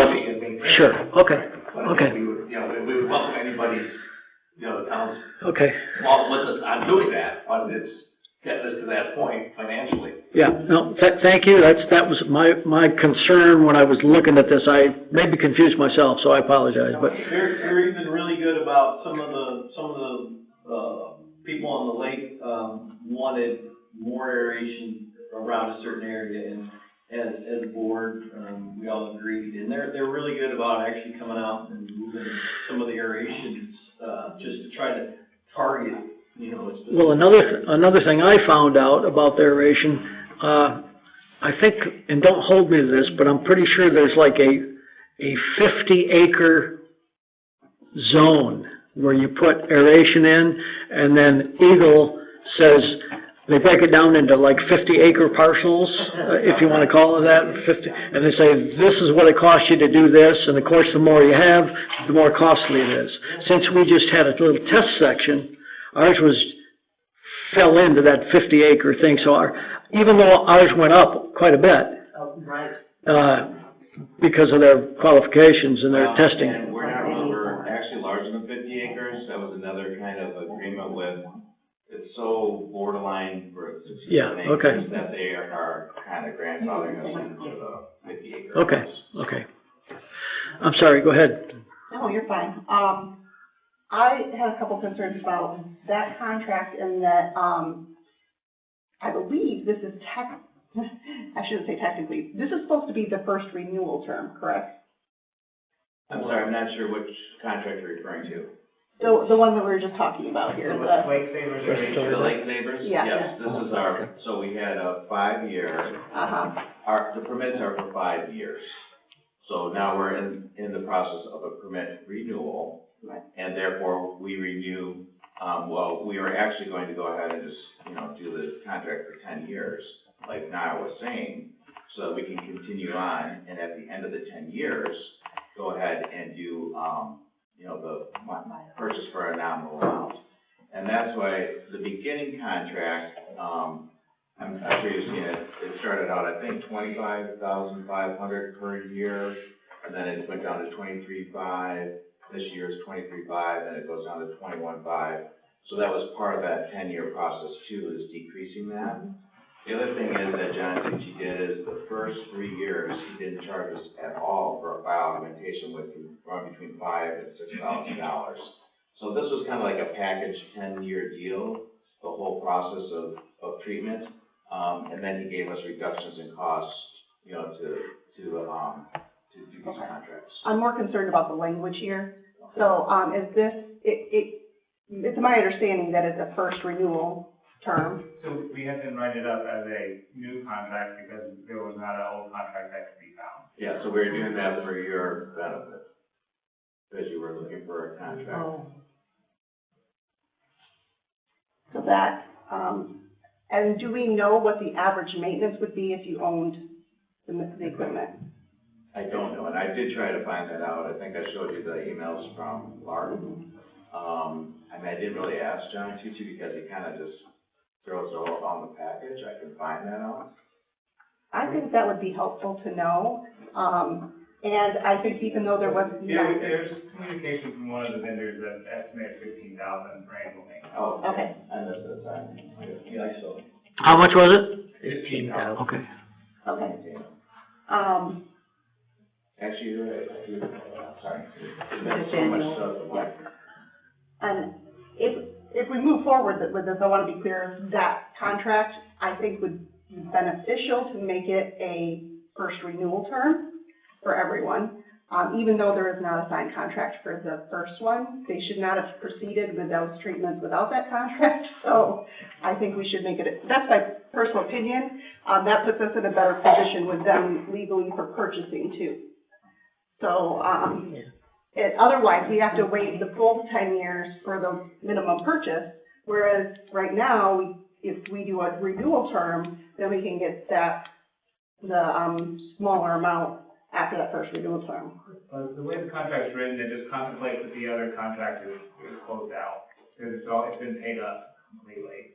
So, that's not the way the first one was written. The first one, we can't sign a signed copy. Again, we believe the contract was approved and signed, but the township doesn't have a signed copy, the vendor doesn't have. And with all due respect. Well, if that's the case, then why can we start looking at other bids? Because then they can't force us to pay them the back-out clause. It's explained in the letter why we think this is the best option. Could you come up to the mic? Yeah, if he's gonna. As the township board requested at the last meeting we were here, we did go out and get quotes from other vendors. I talked to her today as well. She didn't express an opinion one way or the other on that. We'd be happy doing it either way, and I think we have both contracts in hand. One was in your January packet, and the other one's in this packet. Also, for the board's knowledge, Laura did email me briefly, shortly before the meeting, and she suggested that if we were to approve this tonight, that it would be contingent upon our attorney's review. Contingent on what? Our attorney's review. Okay. And so we're obviously fine with that, and we don't have a preference as to renewal, or we were just trying to keep things simple. I know you were concerned about not having a signed contract. We thought this would be more pleasing, but we're happy either way. Yeah, I'm looking at the purchase price at the end. So the way that both of those were written, if this is a first renewal term, then we would have that purchase option at the lower price, which could potentially, allow in 5 years for the cost to be less. Sure. No, I appreciate that. That's a good catch. I think that's been everyone's benefit. Yeah. The other question I had was, it was nice that you guys tried to get, did you get, any quotes for the management part? I know, I can never remember. Jennifer? Jennifer, yes. Have you gotten quotes from someone else to help manage that, or what is the situation with that? I have not, and my personal opinion is that, being a doctor myself, that in the middle of a treatment, you don't change the treatment plan. If everything is going well, we got an incredible amount of phenomenal data from her that looks like the plan that we have is working extremely well. And so I see no need to change vendors in the middle of this, plan that we have. I can maybe give a little input on that, 'cause I'm surprised you got 4 different people to respond, because we tried that to get different management, and, one was out of close to Detroit, and they said they'd do it, but it was too far away. 2 of them never called me back, never got a hold of me, and the one person said, we'll be glad to talk to you if you hire us. Well, I went down that path. so, but anyway, that was just a comment, just. And you did say earlier, Mr. Walker, that, Either Jeff or I'm a doctor, either way. Jeff. Not too personal, but I went to lab school. Which one? Yeah, she did. You can call me Jeff. Oh, right, you mentioned you're a doctor, okay, Jeff. And a friend is a doctor, yes. You did say earlier that because it's working, that Eagle has lowered your testing interval requirements? Well, I think we were Because able based on what the other lakes are showing? So, yeah, now, so Eagle has this data in hand now. So when we met with them a year ago, we met with them because we knew, I mean, we are seriously trying to keep this budget as low as possible for the homeowners. I understand there's all different economic levels on our lake. And so the board spent a huge amount of time preparing. I think the meeting was several hours long with Eagle. 13 scientists were quizzing us. Jennifer was involved, Dr. Jones was involved, John Tucci was involved. But they were basing that basically more on other lakes' results from the past. So data is starting to come in over years. They're getting data from a decade ago, 15 years ago, where lakes have been doing this, that they see it as working. So because of that, they allowed us to decrease the amount of testing. The testing is to make sure that there's no environmental harm going on with the procedures that, or the processes or the treatment that we're doing.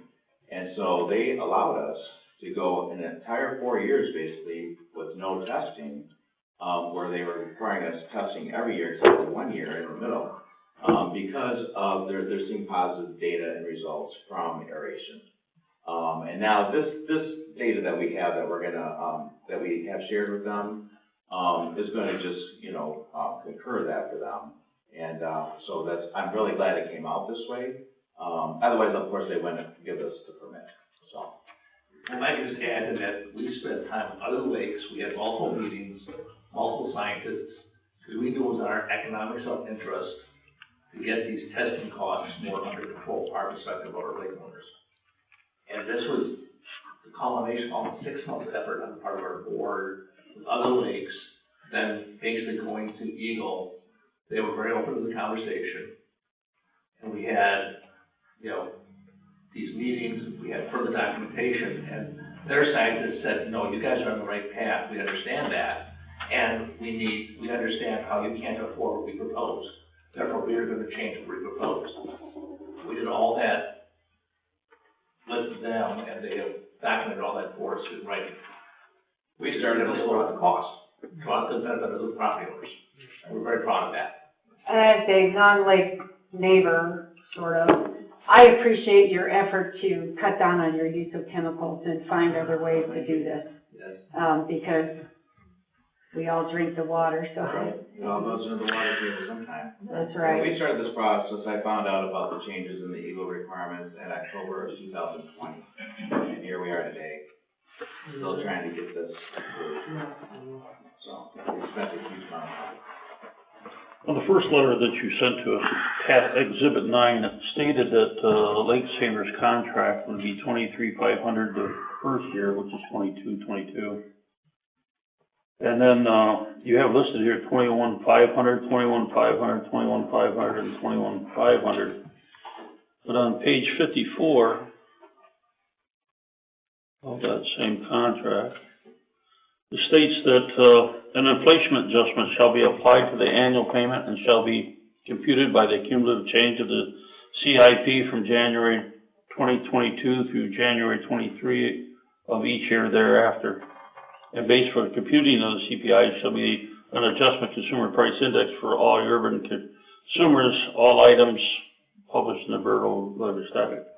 That's not reflected in exhibit. In the budget. 9. So it says that if you look above the part you just read, it says beginning in year 2 of the initial term, Lake Savers has the right to exercise an inflation adjustment. That language has been in there since 2015.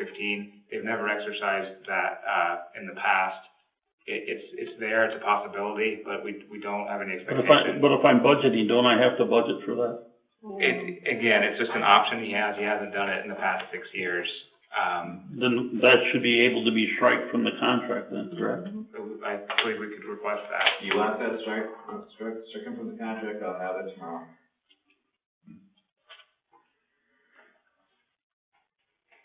Down at the bottom, you have an NLLOA liability insurance. Is that also part of the?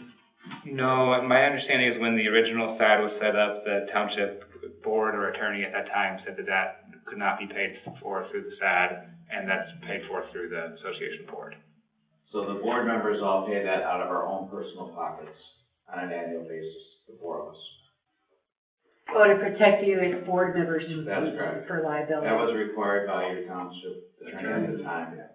Yeah, we could not, we had to pay it as board members, so. Yeah, we're a nonprofit corporation. Jennifer, in her contract, she says that she charges $85 per hour for consultation beyond the scope of your work, that if she talks to somebody after all the testing and stuff, there's $85 per hour. Do you know how much she's paying annually in that $85 category? I don't think she's ever charged us anything additional. We pretty much, I'll be honest, John Tucci and Jennifer have been incredibly generous with us with their time and all their efforts. They've never charged us for anything additional other than exactly what they've done. Normally when the township board looks at a budget, we also have to have the 3 previous years so we can see what's being spent and give us an idea of what to expect in the future. Is that available? You should already have that. I've We submitted have it? multiple We have it budgets. in our budget. Oh, we have it in our budget? Yeah. Well, no, we don't have it broke down like this. No, but I mean. So we didn't break our budget down with the 3 previous years? No, but we should. We've got check registers. Yeah, Yeah. I can pull all that information.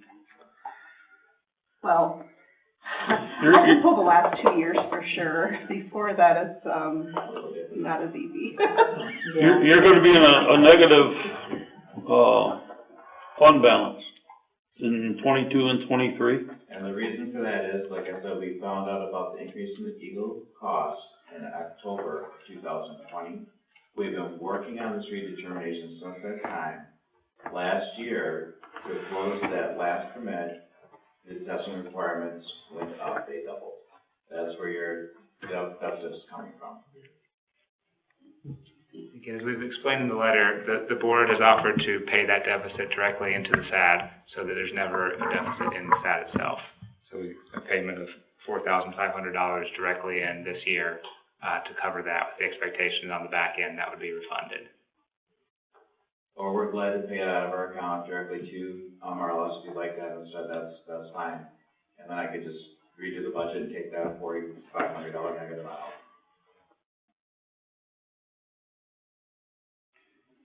Of course, then we'll have a surplus at the end of the 5 years if the redetermination is approved. Are you asking us to sign this contract tonight? Approve this contract tonight without us having the redetermination? Well, I have a few other Generate- things. I have notes from the attorney that I just got, so I'm gonna go over those. Okay. I'll proceed Okay. to Christie. All right, so looking at the Everblue Lake contract, section 4, Title II Equipment, subsection C. The last half of the last sentence, I have a note that says, this should include an exclusion if the legal process, liens, security interest attachments, levies, and executions are as a result of some negligence on behalf of lake savers. This is section 4C. 4C, the last section, where it says the client assumes liability, we want something that says if there's negligence on behalf of lake savers, that we won't assume said liability. I'm just gonna make notes of these because you've already said if you do approve this tonight, it will be contingent on attorney approval. Yes. So we'll work with Laura and with Don Tucci to negotiate these. Okay. Are you gonna, Nick, are you gonna keep track of the, part about the inflation too? Yes. Okay. Yeah. Then you'll just let me know, and then I'll arrange that with John tomorrow. And I can send this to you later, you can get it from Laura, whatever, you don't need to know all of these, but I'm gonna run through them so everybody's aware. Okay. So section 6A, there's a concern that this seems to exclude most warranty claims, so they would like to have the last, half of this last sentence stricken. Section 6B, D, the comment is, it's very broad. But very broad disclaimers of liability on the part of lake savers, consider removal or revision. That was B, C, and D? Yes. Okay. Section 7, most of this should not apply to the township as a tax-exempt entity, but the township needs to provide proof of such, which is not a problem.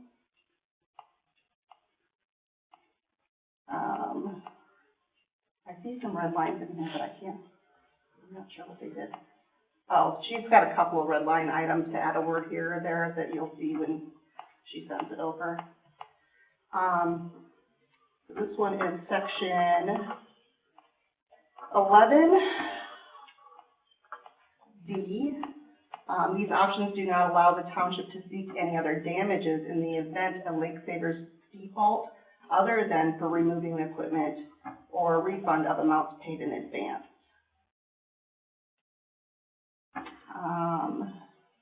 And then they removed in that same main section, subsection E, remove subsection 5 entirely.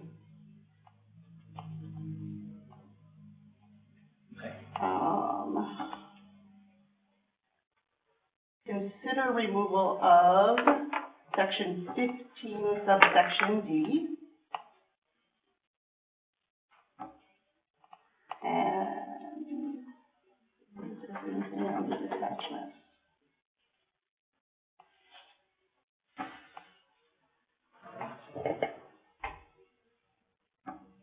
And then, I'll talk with her briefly tomorrow too about the things that we talked about tonight, and I'm sure she might have a thing or two more to add, but that's what I have right now on that one. Okay. And I don't think, let me just see if she sent anything on the other contract. No, that's the only one. So I'm sure we'll have other feedback on the other one, but I can also send that out to everyone later. So those are her concerns. And I know this is kind of a touchy thing. I have been around many scientists in my life, and the comment I'm about to make will never be taken well by any scientist. But as a person who has to be responsible for funds, I have to ask it, is it possible to have her involved once every 5 years to help plan and then have someone else implement? We are. I don't understand the question. Well, because she's not implementing. She made the plan, and then that's why we went with her, because she has no financial ties to anything we're doing on the lake. So she makes the plan, and then she finds people that, we talked to at the first go-around here, 6 years ago. That's when we went and looked at other aeration systems and what would work the best on our lake, and who could fit into our budget and all these other, items. And then the same thing as far as herbicide treatment. She goes out, she surveys the lake, she does her recommendations, and then I tell her, she says, okay, you need $18,000 worth of, herbicide treatment. I say, we've got $8,500 worth. And then she finds out, contractors that are willing to come out and do the $8,500 worth of, so whatever she plans, she has no financial ties or interest in, no conflict of interest in my opinion. Right, but we're signing a contract with her to provide a service every year, so that's. Well, her service is to do the testing. And provide the The treatments. Well, and to provide the report, but that's what her business is, so you would. Could that be done, I guess what I'm looking for is, could that be done cheaper elsewhere if she's doing a plan once every 5 years? I don't know, and. I see what you're saying, well, the testing is the testing, yeah, right. Okay?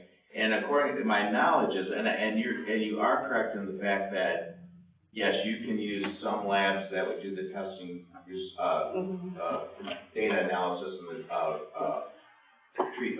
data analysis, I guess. No, she does the data analysis. They do the processing of the tests. Right. They give her the data. Then she does that, part of it. She analyzes it and then she puts it all together. So I don't think so is what I guess my answer is, because one person would have to do it all, because that's what she's charging us for, really. There's nothing else she could really do. Is she tweaking the plan every year? Is she tweaking it? Yeah, is she adjusting chemical treatments and whatnot every single year? Oh, yeah, every year. Okay. Yeah, she comes out every year, and they survey the lake, and so the interim, I see what you're saying, so could somebody else be coming out in the interim? Yeah, so, basically what I was getting at was, from my understanding, and from talking to other people, she's a little pricey, so I was looking at whether it would be possible for her to create, an overall plan and to be able to come back every 5 years and review that. But again, I am not a lake science expert, so I don't know if that's a You wait 5 years, I mean, it's just, again, I'm not a scientist either. I took biology and knowledge. I think that's, And my understanding, to be honest, too, with Eagle, they think that she's very well priced. They think from what they've seen, they think she's very reasonably priced. Okay. So, they thought that it was amazing that she was doing the amount of testing they were requiring for the price that we reported. And I think the thing is, too, is the same thing with the treatment plan. I don't know if you'd want to go to a doctor and say, this is what I think you should do, this is the surgery I think you should have. I'm gonna let this guy do it, though. Well, that's why I prefaced this with, any scientist is gonna hate me for saying that. Yeah, no, I mean, I understand what you're saying, I get it, and I appreciate it, because if there was some way to cut costs some more, I mean, I don't think you guys understand that, this budget is a tight budget. I know we're gonna have an invasive species issue this year, and I'm gonna have to pass the hat, because there's not gonna be enough herbicide, I know already, there's not gonna be enough money in that herbicide budget. So it's a very tight budget, and we try our best to cut the costs down as much as possible. Who does the herbicide treatment? Clerk has been doing it the last few years. We did have PLM for a while. Do you have a contract with Clerk? No, it's an annual, it goes out for bid annually as to who's gonna be doing the, treatment. So she tries to find the cheapest. Do you get a contract with him when you let out the bid? I'm sorry, what's that? Do you end up getting a contract with him? Yes, there's a proposal. It doesn't come, so Jennifer comes out and does the lake survey Yeah, she does within the a year, surveying within in the month, April, right? May, and then we don't usually do treatment until, June, July, and, sometimes it's later than August. The whole concern I do have, though, is permit timing, because whoever does the treatment has to get the permit to do the herbicide treatment, and that does take time to do. So it's always a close-knit type timing issue every year for all of us. Even right now, April 1st, I'm supposed to start the aeration system. Jennifer's supposed to come out and do testing according to Eagle by May 15th. So it's a very tight schedule that has to be kept every year. In your cost, you say it costs $9,453 per year for herbicide treatment. And you're saying that's an estimate. Is that high, low, medium, average? I put down pretty much what I'm doing is averaging. I'm trying to average it. because I don't know every year, what it's gonna be. It depends on, this year, somebody brought an invasive species into our lake, so I have no idea. And I don't know, you know, what I'm hoping that the aeration system is gonna keep it somewhat at bay, so it's not as expensive as when we had the milfoil brought in, because it literally doubled our herbicide costs that year. And what we do, with any kind of budget shortfalls we have, like I said, we have great stewards of the lake, we pass the hat, and we raise $8,000, $9,000, $10,000. But this whole process is, the science behind it is to lower the muck level, the nutrients for the weeds, make the water a little deeper. I don't know how much, it's, you can see it though, I can see it in my own property. And then we don't have to spend as much money on refrigerant, and it has actually been going down. Yeah. I just am very concerned about this year with the, invasive species that we have that was introduced last year. Who's doing the bio argumentation? I'm sorry? Who's doing the bio argumentation? John Tucci does that. Who does that? John Tucci. Lake Saver. She doesn't charge you extra for that, she does it? He, John Tucci, the Lake Savers guy. $5,000 a year. Yeah, so the first 3 years, he did that at no charge for us. I think one of the things that maybe the board needs to realize too, is that every year on the lake is different. So to say, oh, you're gonna need this treatment this year, and this treatment this year, or more of this or more of that, it depends on the weather, it depends on the weather, yeah. It's a living thing, every year, it's different. And, Snowfall, sunshine, snowfall. Everybody brings in the basic species. Exactly. Whatever, it's always, you know, it's a moving. And the other thing that, this may sound funny, but, just because you don't have a public access doesn't mean you're not gonna get an invasive species, because you have geese on the lake, you have ducks on the lake, and they bring things in. Their friends on the lake, and they can use, you know, Dick Adams ramp, and I don't recognize the boat, it's not that big of a lake, Sure. I know every boat on the lake. So we have other boats that come to the lake. Yeah.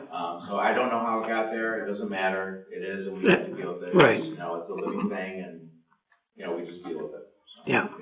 Do you know what your last electrical cost was annually? I'm sorry? Electrical cost annually?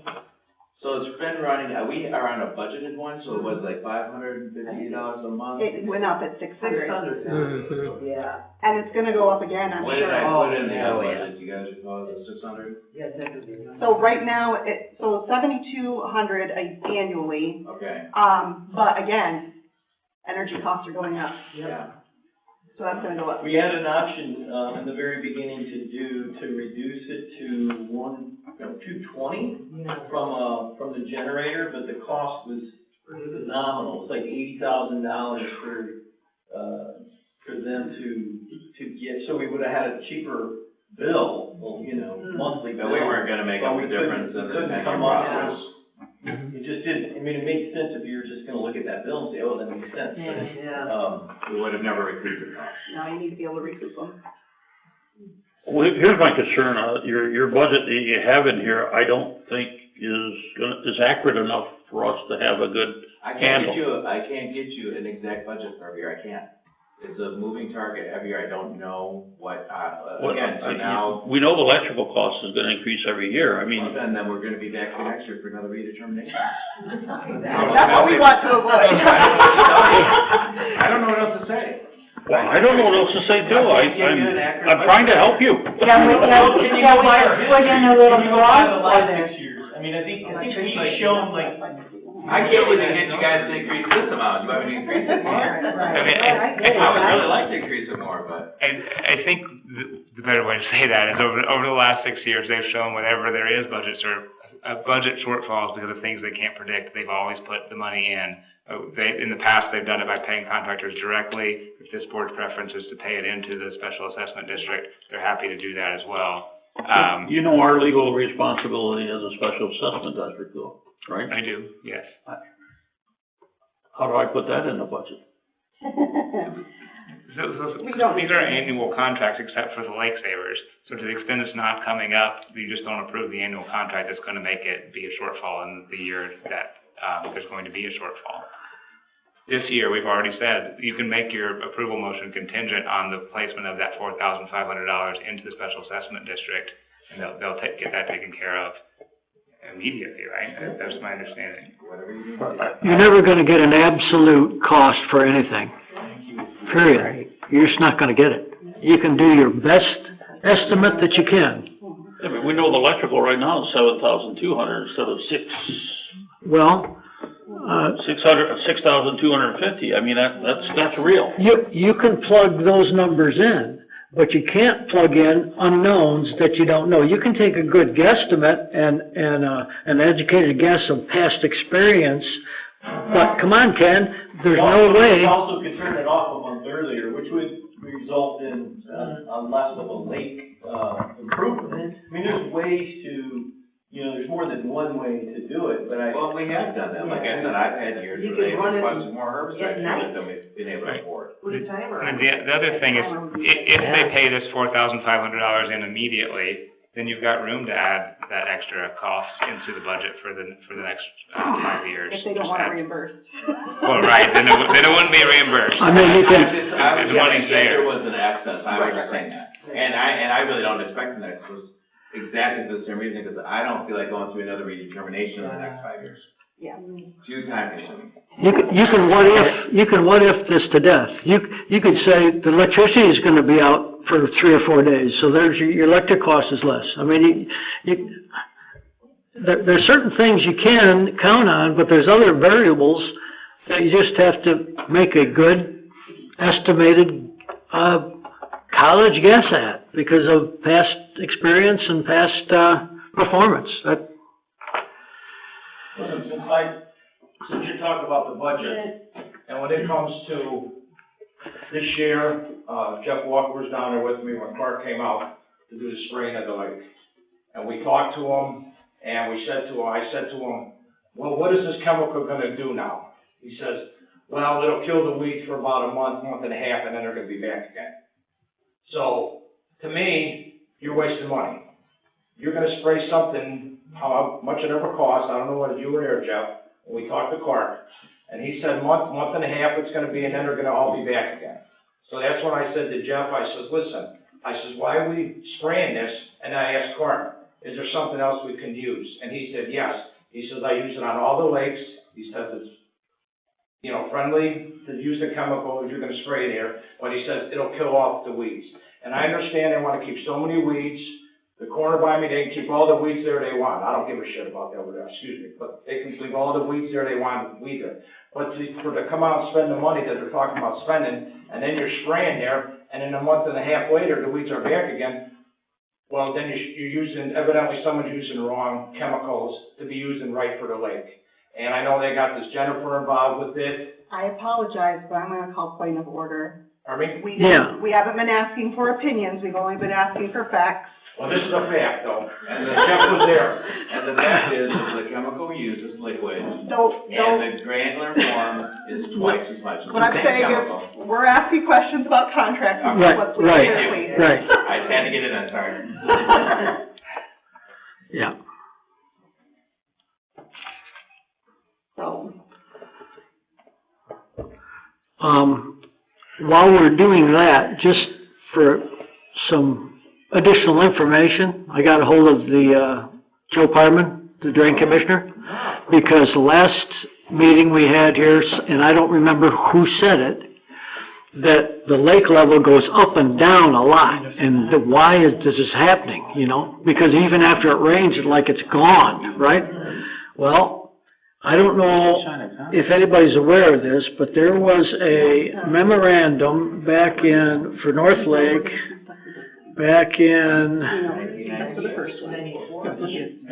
okay, then you folks already know about this, and there was a receptacle put in, and then it was damaged because of vandalism, and they redid it, and then the tubes went out, so you're all aware. But the lake level was supposed to be between 686, I think, and 670-something feet, like similar to ours, but it was never filed and never done. So that was never filed through court. They didn't have the money. Yeah, I don't, yeah. Which is not the one. The town, or the, Lake Association didn't have the money. No, Yeah, he didn't say why, but it never came to fruition. It never went through the court system to establish it like ours did, and, so. Yeah, we're aware of that. Okay. Thank you, though. But they put the blocks in the, to get that level. Locked it up. And they locked it up. I know. So they actually speak louder than the paperwork. Board members, any other questions for the attorney? No? You have one to ask out there? You have one more question? I had just a comment, about the lake level as well. The drain commissioner said, because of your proximity, you've got a lot of blueberry fields and stuff around there.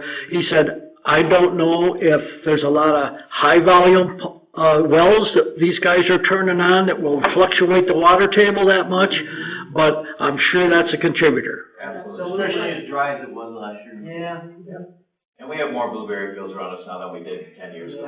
Yeah, well, yeah. From when I moved down. Anyway, It's okay. affecting the lake more.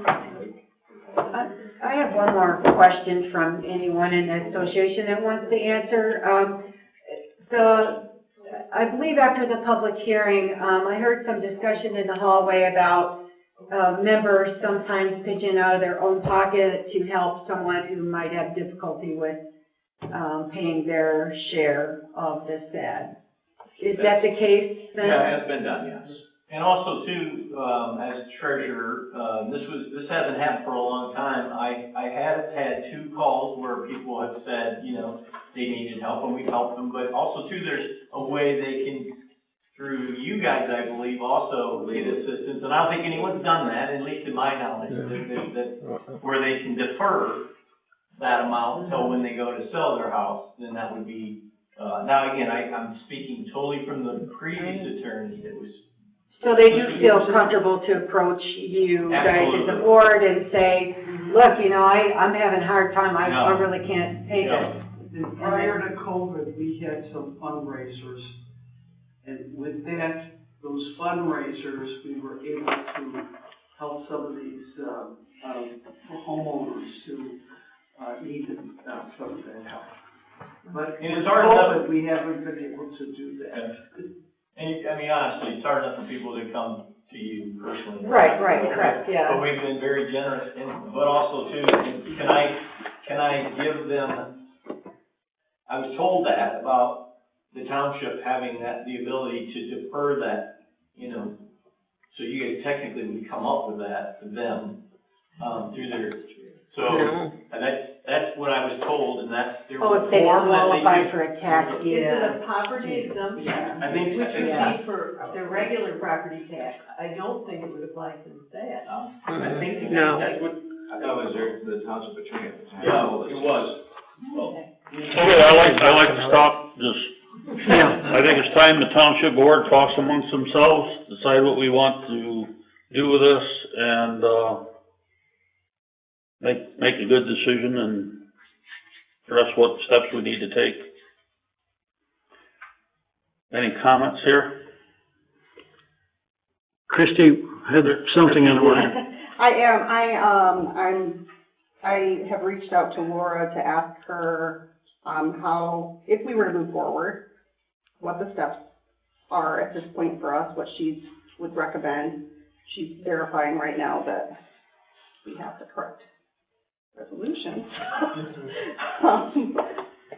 So I'm,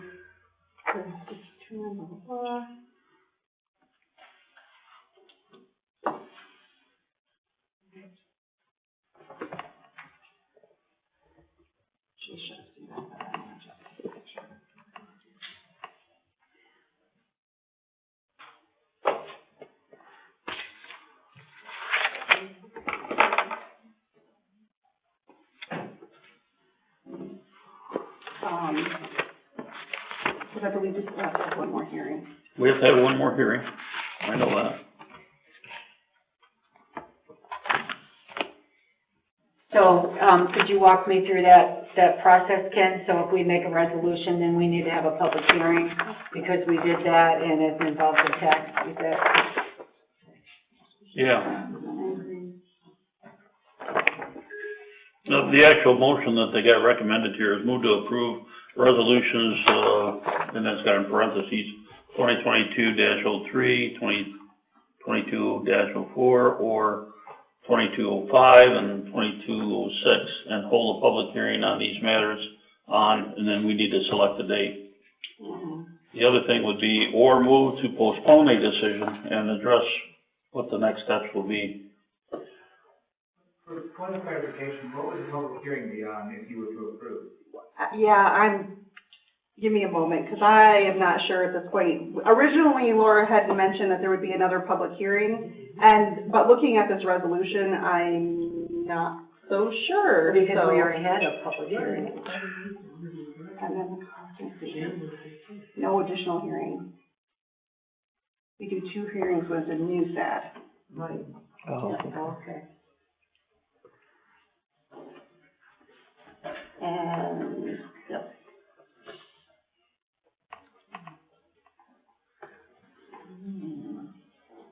So if we were to move forward tonight, it'd be done. I feel like we need to move forward with this and, allow them the opportunity to start taking care of the lake. It's spring. This has been going on a while. I'm not a scientist at all, but I do believe that there is something to the aeration, just from my own, water gardening efforts myself. I mean, that's how when I get an algae bloom, that's one of the ways I take care of it. I've read all of this. I may not understand it all, but I've made it through a lot of it, and my only comment is, I think you need to use a little bit of common sense with this. Being a lake property owner, I want to do what's best for the lake to keep my property values up. I didn't have this property to have my lake turn into a swamp so that when my grandkids want to come out and run a boat, they can't. It's just plain common sense. People that live on a lake want to keep their values up, to keep their property values up. God's not making any more lakes.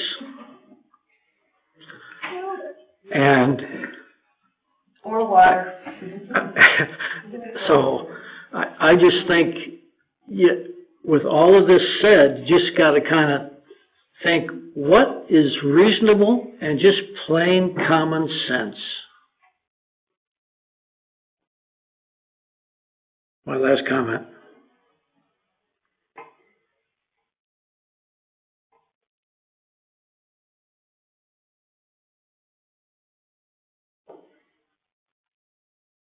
Okay, so Ken, just asked what the number of residents for and against are.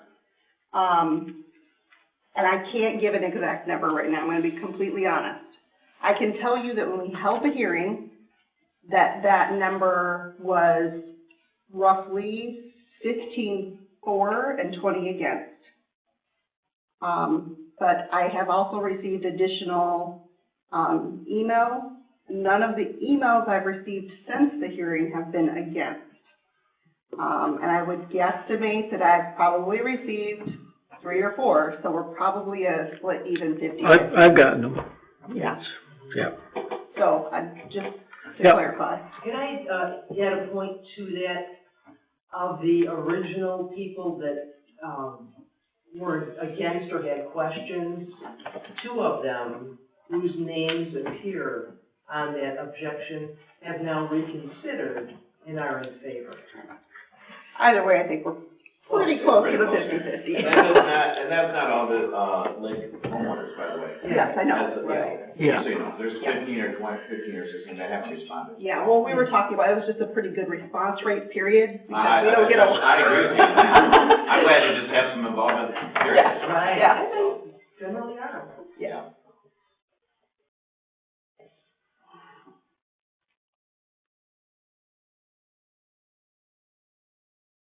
Okay, so do we need a motion to proceed with this, or? What's, resolution, 2203 versus 04, because we do one or the other? Yes, because one of them is for 20% and one of them is for 9.9. 03 and 04 are packaged, that's for the 20%. 20% is 0304. Yes. Mm-hmm. We're doing 3 and 4? If we're doing the 20%, it's 3 and 4.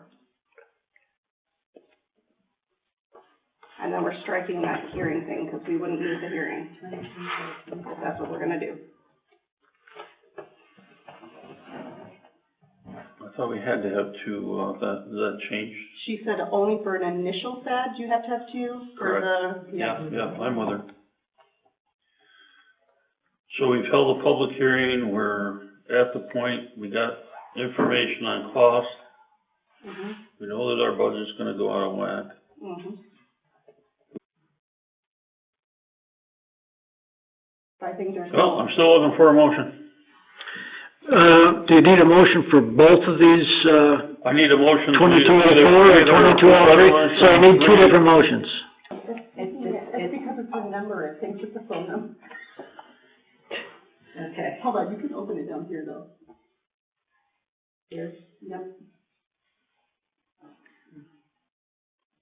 Maybe. Doesn't look I know, mine did that too. Ken's is working just fine, so I don't know if you downloaded something. So I got the touch. There. What do you want? I wanna see the resolution that we're actually. That's it, right there.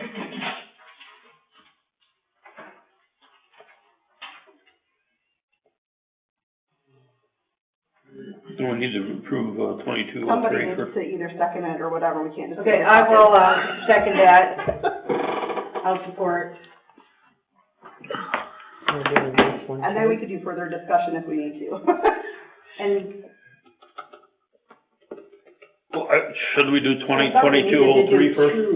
Yeah. Nobody's listening to what I'm saying. It doesn't matter. Yeah, no, I am. I thought we needed also to do Yeah. 03 and 04. Right. Yeah, we do have to do both, but he was We just. need to do one at a time though, right? Yeah, he just said 4, so that's what we're Okay. going with. Okay. Oh, I should have done it numerically, I'm fine. It's fine.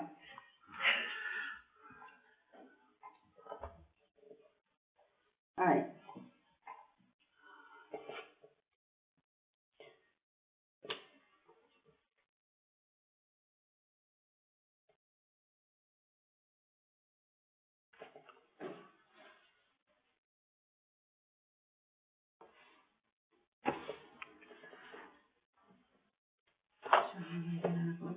Yeah, we're waiting for him to do the roll call.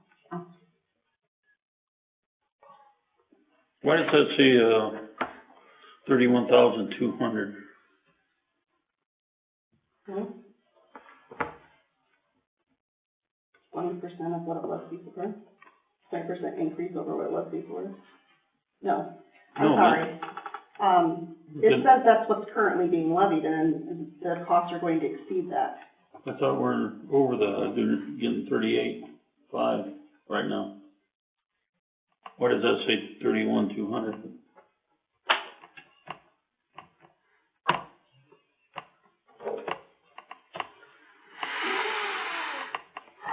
Are these resolutions from the attorney? Yes. Okay. I think they had some properties, divided and they added more to it, and that's what made it go up. I think it was the original one.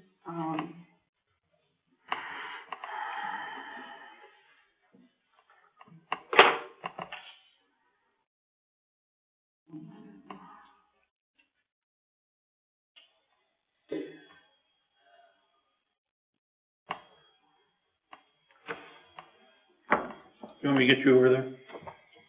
I tried to get on it, do it. What are we, this is due 2, okay? There's 3, there's 4 right there, you gotta go like that. It's gotta feel the warmth of your hand, then you gotta wait for it to load. The reason that it says that is because that is what the original. Wait. 2016 District 2 SAD states.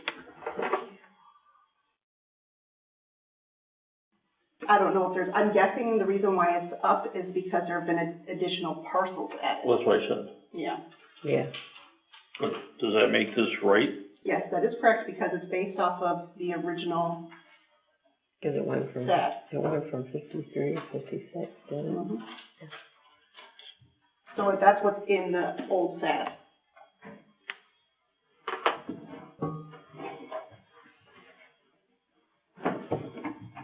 Okay.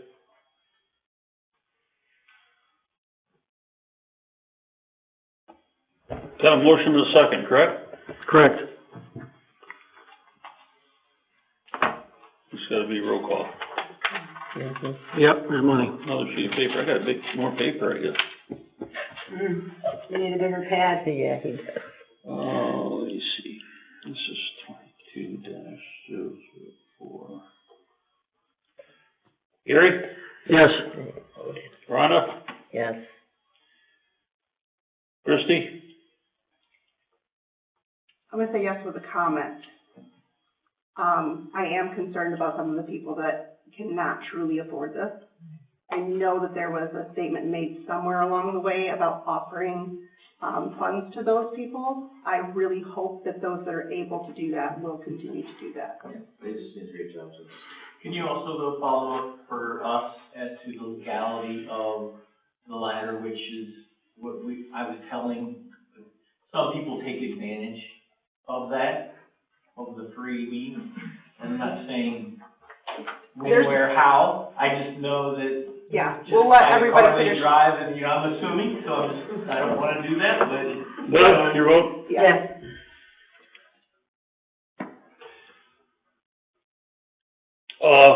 I'm like Christie, but I'm more on the problem with the budget.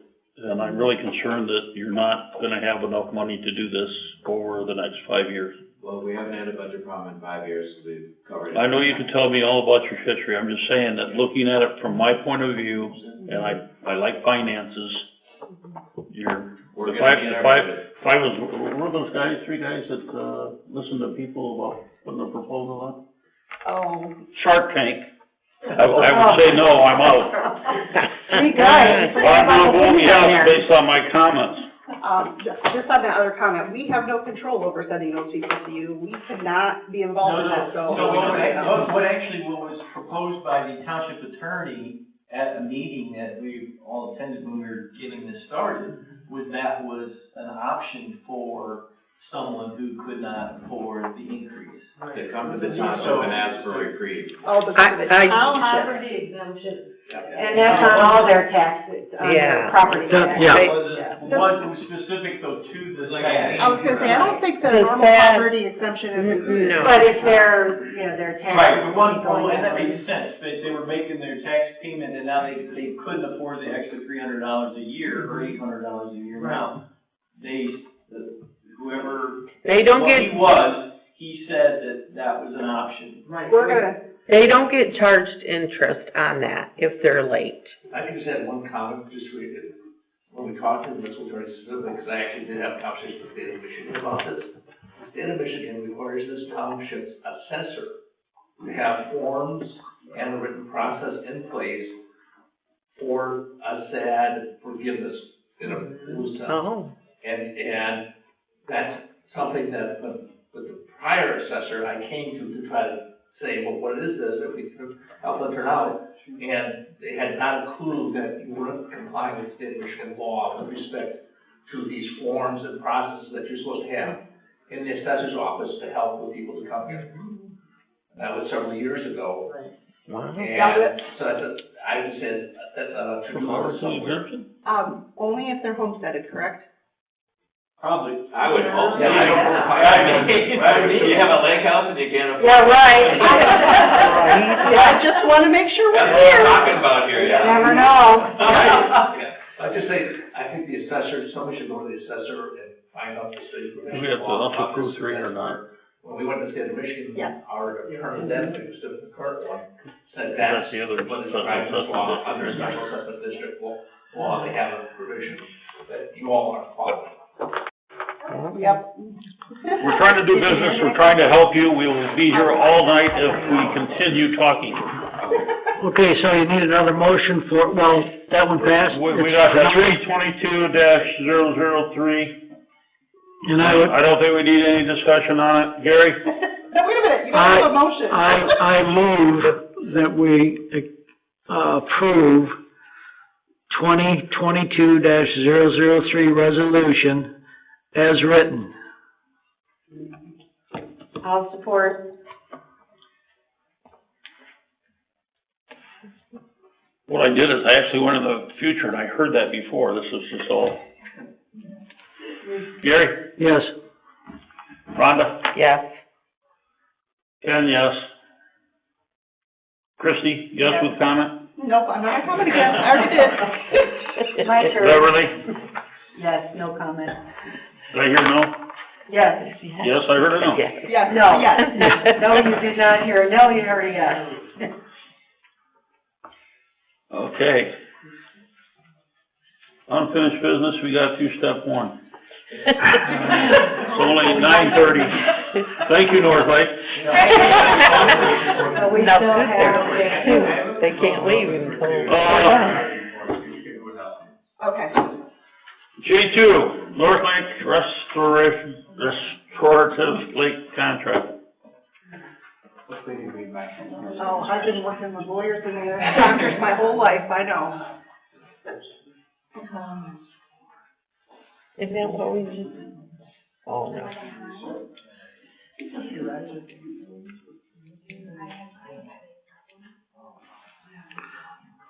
Okay, so,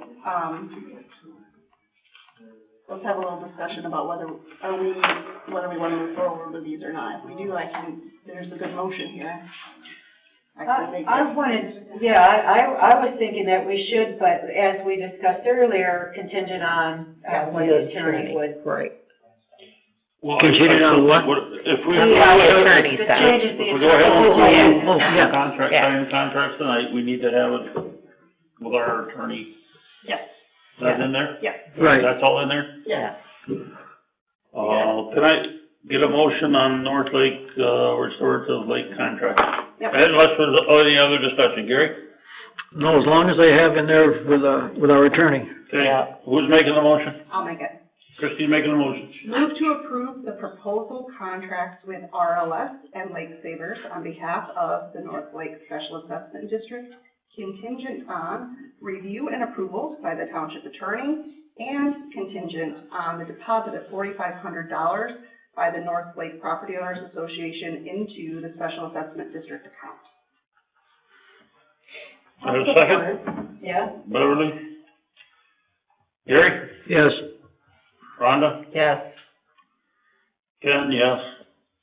Christie? Yes. Thank you. Beverly? Yes. 2 down. Are you guys gonna all say yes now? Well, you guys all leaving now? No comment. You don't want to stay another hour with us? No. We're gonna go home and have some dinner now. Thank you, everybody. Thank you. Thank you. Thanks for your time. Thank you very much. You're welcome. Okay, J3 is wage, resolution.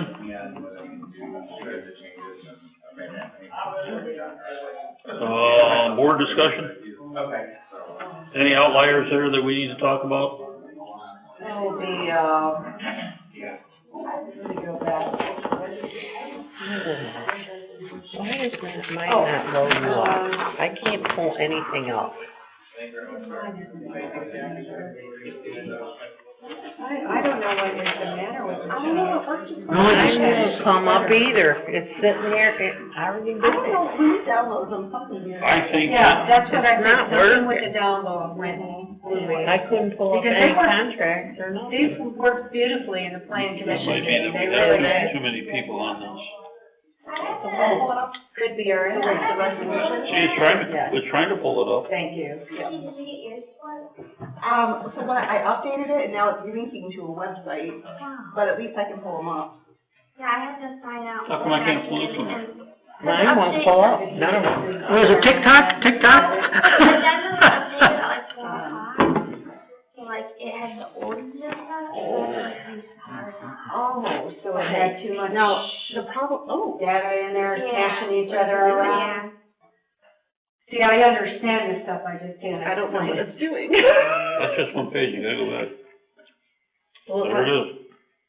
It still won't let her connect. Oh, yeah. No, wait, we could do that before, right? We did all that before, but we're trying to get to your. It's working just fine. Look at the yawn. Come on, pop up. I couldn't go Pop up. last night, so that's not a rough day. And then It'll just sit there like that. tomorrow, my niece is here from Ireland, and she's in Holland, so we're gonna meet in South Haven, me and her and. There we go. Now. That's what I did, I went to that other She one. doesn't get in the Now you'll States be able very to open often them, but they're anymore. going She's to here open it on the something to do with website, I work, think. so, my dear. We're We right gotta, here. we're gonna meet at Three Blondes. I've never been there, so. She's got a hotter finger than I got. Oh, no, mine went away. Oh, can't get it back. Okay, Didn't even think of that. okay, board discussion. Kara, you can go. Wage resolution? Yep. I have a think, comment on, Thank you. on wage resolution, which I see there's been some changes in it, which I think are good. I think that, open yours. I think that having under the payroll coordinator, having an increase of $500 when everybody was saying that, they were not going to support any kind of salary increases, I think we should still stand by that. At the last meeting, you said to put it in the fire budget. Yeah. In the fire budget. It's good. What? Yeah, it's $500 coming from the fire budget, right? Correct. Yeah. To pay for their payroll. Okay. Yeah. Or, I guess I don't understand. He's saying it's okay what's in the resolution, correct? It's okay what's in the resolution. Yeah. Oh, okay. Yeah. That's what I heard. Okay. Yeah. I speak theory. Sorry. And I did call earlier and I asked Clerk the question and I got the answer that, for the deputies' hourly rate, that the hard stop is our budget. So that's just, because I wasn't quite understanding, so that's just defining what the rate is, so. Yeah, I'm all good with it. Oh, and also to be clear, I did ask Kara, and I talked to Mary about it too, since she's been a deputy and she was here, and they both were fully in support of getting rid of that base salary. My only other comment on, Kara, thank you. thanks. No, wait a minute, I didn't think this got rid of the base salary. It does? Yeah. It's just taking them straight to a $15. Oh, okay. Yep. All right. Yeah, I think it is gonna make Christie's a lot easier to do by having the deputy clerk and treasurer just flat $15 an hour. It's gonna be a lot easier for her. Yeah. That makes sense. So, My only other comment that I'm gonna bring up only one more other time is that after my research that I checked with 4 or 5 different fire departments that are like our fire department, the chief's salary is very high, and I would really respect if he took a voluntary reduction in that salary. That's all I'm saying.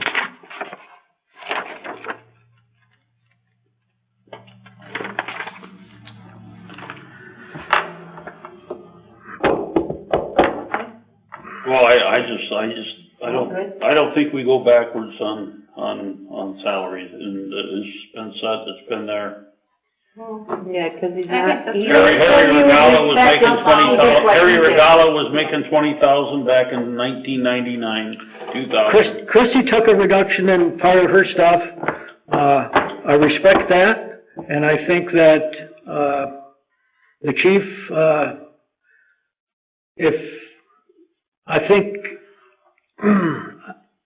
I would just respect him a little bit more if he voluntarily did that as well. Yeah, so we're not changing, in other words, we're not changing this, but he should. No, consider it. right. So are we ready to move on with that? Oh, you making a motion? I am making a motion. You're trying to get this night over with now. That we adopt resolution 2022-008, a resolution to adopt wage schedule as presented. Gary? Yes. Oh, who's the supported? Gary Gary supported. did. Oh, Gary. okay. What'd you think he was doing? I missed the Not a support. vote, Gary. I heard you say Yes. Gary. Rhonda? Yes. Ken, yes. Christie? Yes. Beverly? Yes. You know, I've been waiting for this resolution since January. It would mess you guys up if I would have said no, wouldn't it, after? Now you can finally do your budget. Yes. Budget? Okay, how do I go back now? Okay. I don't think we've changed much on the budget, have we? There are a couple things. Yeah, but not much. No. We ought to be able to go through this I want real to be quick. very clear for anybody who happens to be listening or paying attention to the recording, that, Do people actually do that? yes, because I actually had a couple people tell me they were going to Oh, watch the something recording else, tonight. That while there was a comment made earlier about wages for the clerk, I did propose a salary change, not a separate line item change, for election that would allow the clerk to be paid $1,500 per election as part of the salary, whether it's me or someone else.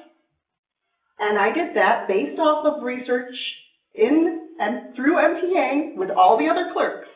Now, I'm not saying I have to take that, and I'm okay with not. However, I felt it was the most responsible thing for me to present, because while the comment was made that prior clerks did this without additional pay, prior clerks also quit because elections take so much time. And if you ask her that, she will tell you that is one of the #1 reasons why she quit. So I think it's important for this board to understand, moving forward, that elections are incredibly time-consuming. And while, yes, I am happy to donate some of my time, I've donated lots of my time to my community, the expectations of my family are very different. And $1,500 is like a very small amount of money per hour. So I just want to put that out there. Yeah, I'm glad you got that out of your system. Okay, what changes have we made? So. the In only- yellow? Yep, the yellow things were the things I wanted to call out. Come on, open up for me. Let's see if I try to open the right thing. So after putting in all of the revenue looks a little bit better. Yeah, Where's that? Oh, excuse me, I'm sorry. I bet we could afford some tables. Where's that? Right here? Yeah. So. And a couple chairs. Thanks, Gary. What the hell, while we're at it, get us some iPad pens. They work. They do. Might have to buy some ice, put on my shoulder when Christie hits me.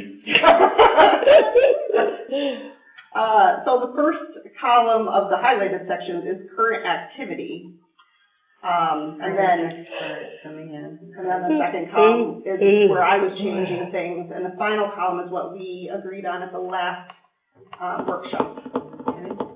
So you'll notice that What are we looking at? the revenue for our general.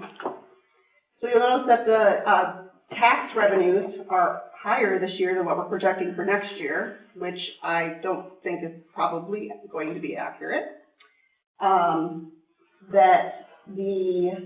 What, you mean we're projecting less in it for next year? We're thinking that taxes are gonna go down? Well, originally we thought What that. world are we in? No. We were originally thinking that was more, but we actually collected. Okay. More. So, I'm not. Good job, Rhonda. And then, administrative fees. Didn't know I did anything. Administrative fees are Playing solitaire? Yeah. $15,000. Gotta do something, $15,000 stay awake. No, projected. I'm not playing solitaire. What page we on? The very first Okay, budget of the budget so report. that's all Page what? coming in. One. Yeah, that's money coming in. Yes, money coming in. So we Yeah. have, so at the top line item, I would say we're, I would guess that we're closer to $5,000 more than what we're projecting. Then there's the administrative line item where we're probably close to $15,000 to $17,000 more than we were projecting. That's good, that's all good, money in bank. Then the next one after that is another $6,400 that we weren't projecting at all. Then on page 2, under streetlights assessments, I said I was gonna review those and bring those back. That's double what we had originally planned on. You mean it went up? That's how much more we're collecting. Oh, okay, but we're paying it out. Yes, but we already had the correct payout amount. Well, these are special assessments. Okay. That's a special assessment. Right. Okay. Yeah, but we had correctly projected the payout amount, we had not correctly projected the revenue. Revenue, yeah. Yeah. Well, some people weren't probably weren't paying it. Well, we did have some issues with that for a while, but we've got it all fixed. Okay, so. okay. So anyway, so that's that. Can I interrupt? And I could be wrong. The set fees, I believe you said we weren't projecting it, right? Correct. I was thinking we don't get to keep, we get to keep just the First first one. part. Mm-hmm. Okay, because otherwise I thought we had to send that. No, because I questioned that too, I had to do a little research, so the Yeah, first so part we that's do. the first distribution Yeah. every time. Okay. Sorry. No, you're fine. So then moving on to page 3, I just highlighted a couple things that I thought we might be a little bit off on. None of them I don't think any of them are major. But that's where I started to kind of make some notes on a few things I thought we were currently off on. And then I wanted to point out at the bottom of general fund that we went, if we were to accept all of the proposed changes that I put in there, we would go from a potential negative of 25,000 to 1,800 for our balance of the year. Is that here? Mm-hmm. And I want to point out, this isn't an election year, which means if we did not have an election, we would have a decent surplus for a fiscal year. So the far right column is the one we should be looking at? The far right column is what we have currently approved based on our last meeting. The third column in from the right, where at the totals it says it's a negative 1793, yeah. That is that's what I proposed, based off of the updated numbers. So primarily more revenue. Yes. Wiped out the negative. That's good, because Yes. that negative wasn't. And there were some areas where we really should bump up our expenditures a little. So there are some additional expenditure suggestions in here, just because we spent a little bit more than what we anticipated. But, not a lot, just a little. And there are things like FICA and, what's that one? Oh, electrical. So, things that we don't really have a lot of control over.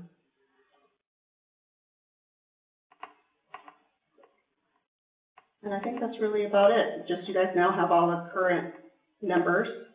I have one invoice that came in after I got this all done for phone and internet for the fire station.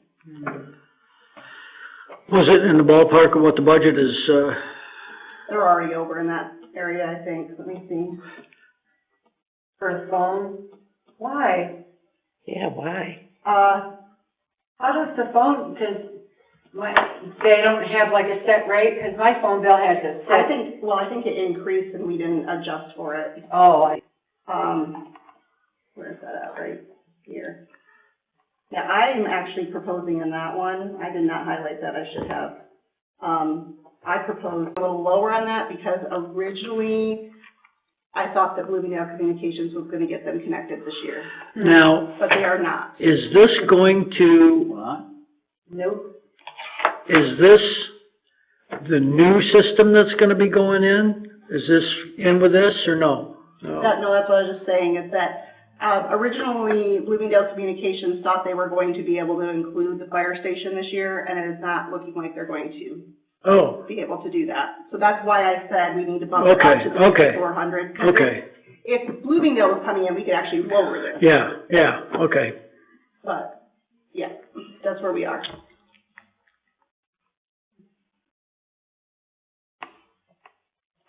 So that's it for that one, unless anybody else has anything they want to add.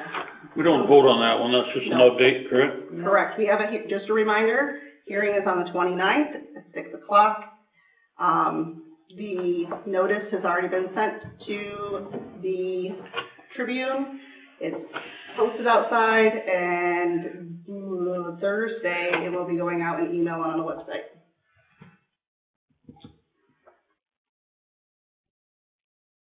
J5, zoning administrator position.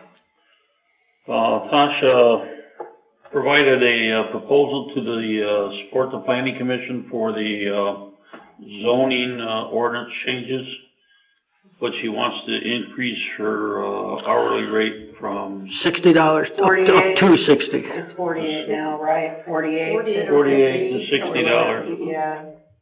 Honestly, she's undercharged us for many years. Yeah, she sure has. She did.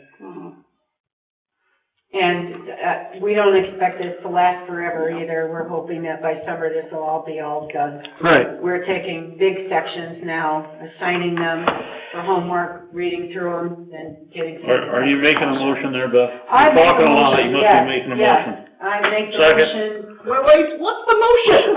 You made the motion to go from 48 to 60. That we accept Tasha's Proposal for 60. to support the planning commission during the zoning Ordinance review update. and update process.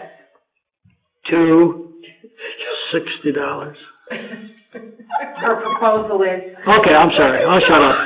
I think we can end that process because her proposal is in writing to us. Why don't you write it for her and read it to her? Help her. Yeah. Hey, you didn't like mine? What the heck? You said so many words. Above. Well, because you guys kept saying add. We're trying to get you to get done. What the hell? It's almost 10 o'clock. He said. I've been here since 5. I had to be board and review all day. Had to get my meeting minutes done before I got there.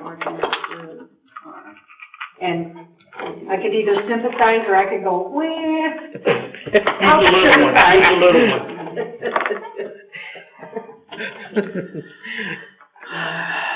Yep. Yeah. You still on TV? Yes, we are. Yep. That's all right. Well, unless it automatically shut off because we've been here. Hey, maybe we'll go viral on TikTok. I'll send this meeting to my grandkids. Okay, Beth made a motion. I think it reads. Okay, I move to accept Michigan Township Services proposal as presented to support the planning commission until the zoning ordinance is reviewed and updated. I second. Yeah, second by Ron. Gary? Is this a vote now? Yes. Yes. I didn't hear the second, I'm Rhonda. sorry. Yes. Rhonda seconded. Okay. Ken, yes. Chris? Yes. Beth? Yes. Okay, just one word. Yep. Yeah, that works. Now we're getting silly. We're tired. We're tired. Business. Special meeting will be held on March 19th, beginning at 10 a.m. to interview some of our applicants. One applicant is unable to attend on that date and is asking for another time. Two of them ain't. Two of them. It says one. It says two, Carol Haraway and Safeville. Oh, that was because, okay. It's two. Now it says two. Is Josh Starbucks still in the running? I thought He, hesitated for a minute and then changed his mind. Okay. He's in or he's out? He's in. He's in. So we have 3 people to interview on Saturday, and we have 2 people that are unable to interview on Saturday. And I tried to reach out, I was hoping to get an answer from Kelly before our meeting. I tried to reach out to her to see if possibly a Tuesday or Wednesday night next week would work. I don't know if that'll work for anybody else here. Because we were just trying to figure out what was going to work. I would get with Safeville and try to find out a time. That's what I'm trying to do, is figure out something with Safeville, because they've been the hardest. When you find out, let us know. I mean, if we only have 3 board. Why don't we just leave it March 19th where it is? You got 3 people here. And zoning solutions have already showed up once, so, Well, we are gonna do that, but the question was, do we wanna do an additional one to interview the other? sorry with me. What about prior to your, budget hearing? You have to come anyway. I can ask. 29th. I will ask if they're both available for that time. Yeah. And then at the same budget hearing, if we have it as a meeting, we can put it on the agenda to select somebody after we have the budget hearing. Interview them before and then go into our budget. I'm okay with that. That sounds like a good idea. I'd like to hear all five of them. Okay. I'll see what I can do and I will let everyone know. Okay, we made the motion for Tasha. We don't need anything on the other because we're not Okay, setting the date right now, right? Let's back up a minute. Are we still keeping the 19th with the, okay. We're still going on the 19th. That's Okay. important to do and getting them. Yep. Is this the first read on the section position? So, do you want to update? Yeah, it's a very rough draft, and, it's basically just cut and paste things that I found out there from other townships. It's a job description, and, I highlighted a few things that I had a question on, you know, who should do what, or, and so I guess we're just looking for, things that don't apply, that you don't think apply, things that are missed. And again, this is just a job description, Right. so that we can actually post something. Yeah. In the meantime, I did want to point out that because we are hitting a deadline, I did reach out to Mike Douglas, who presented that initial, estimate for me to at least have an idea of what we were doing, and asked him if he would be willing, if we desperately needed someone, to come in and do a burial, for the cost that he proposed.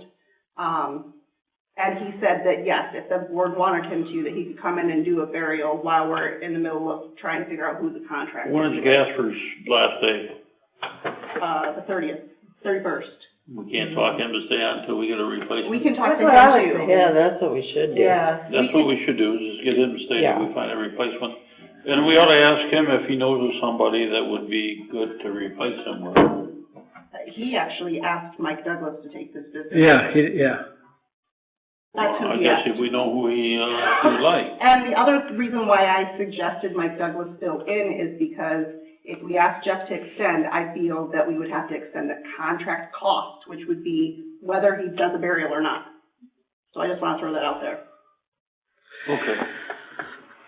If not, we need something from Mike on, In me talking with Jeff, I don't think he really wants to extend it. I don't think he does either. I Well, why don't. don't we get a proposal from Michael to, Well, that's what we're trying to do. We want to post it so that we can get that. He is ready. In fact, he's one of the ones that was going to watch tonight. He's ready to submit a proposal as soon as we get something out there. why, I thought I'd enter him a proposal.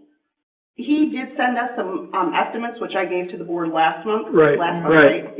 yeah. That says what he thinks it was Well, gonna cost. We So, probably ought to have a motion to go ahead and to temporarily approve Mike Douglas to do burial. blah, blah, blah at this point. I think that's the only thing that's urgent that we would need until we get a contract, is And the then he burial. can take care of it until we get. But you don't have a fee or any kind of payment, I mean, not just based on his, what you gave us before, his estimate. Aren't those unit prices? They were unit prices. Yeah.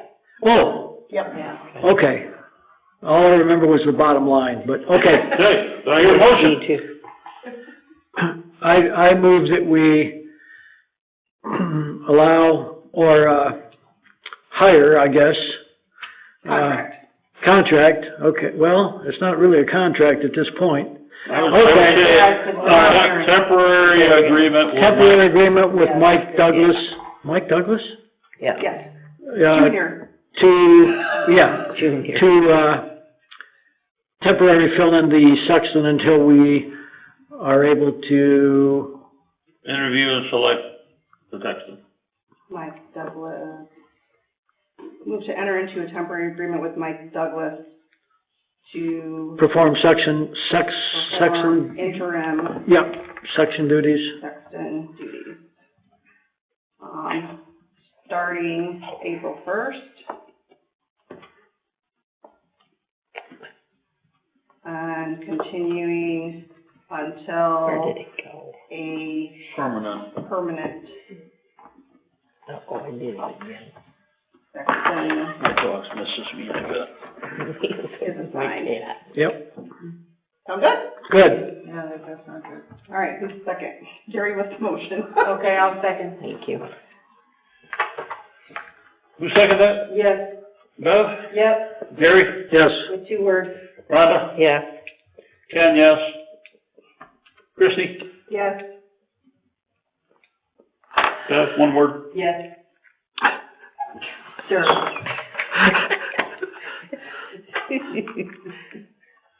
Okay, electrical work, update bid. We had the electrical guy out here and we, talked about, the cost of some additional things that we wanted done in the township hall and outside to the gazebo and that, and he came back with a quote a little higher than what we were authorized last month, right? Did I get that covered all right? Yeah. So, we're bringing this back to, get the, dollar amount, in line with what the new bid is. So can I get a motion to amend the approval for the hall? You have a motion. One blank? Hall electrical work by Newander and Sun Electric for a cost not to exceed $5,100. Correct. You made that motion? I did. Bev did. I thought Second. came out of your mouth. Second. Gary, you seconded it? No, that's money, so we get Gary? Yes. Rhonda? Yes. Ken, yes. Yes. Christie, yes.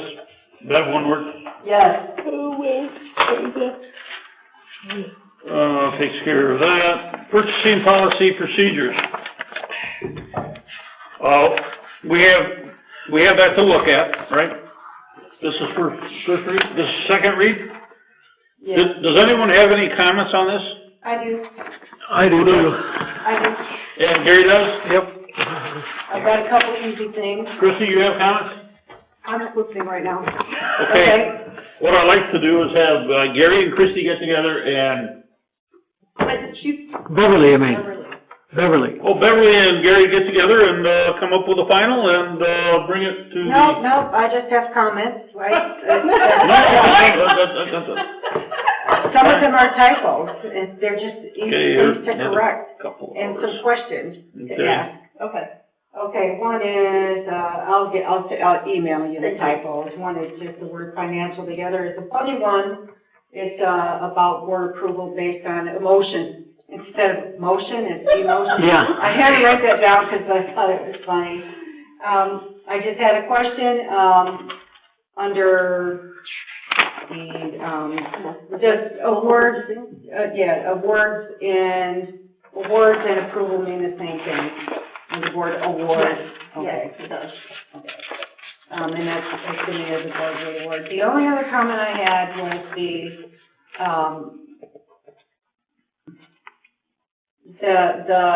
clause for $1,000 to $5,000. And when I say this, I'm not thinking of Ken, Rhonda, Christie, Gary, or Bev. I'm thinking of whoever comes after us.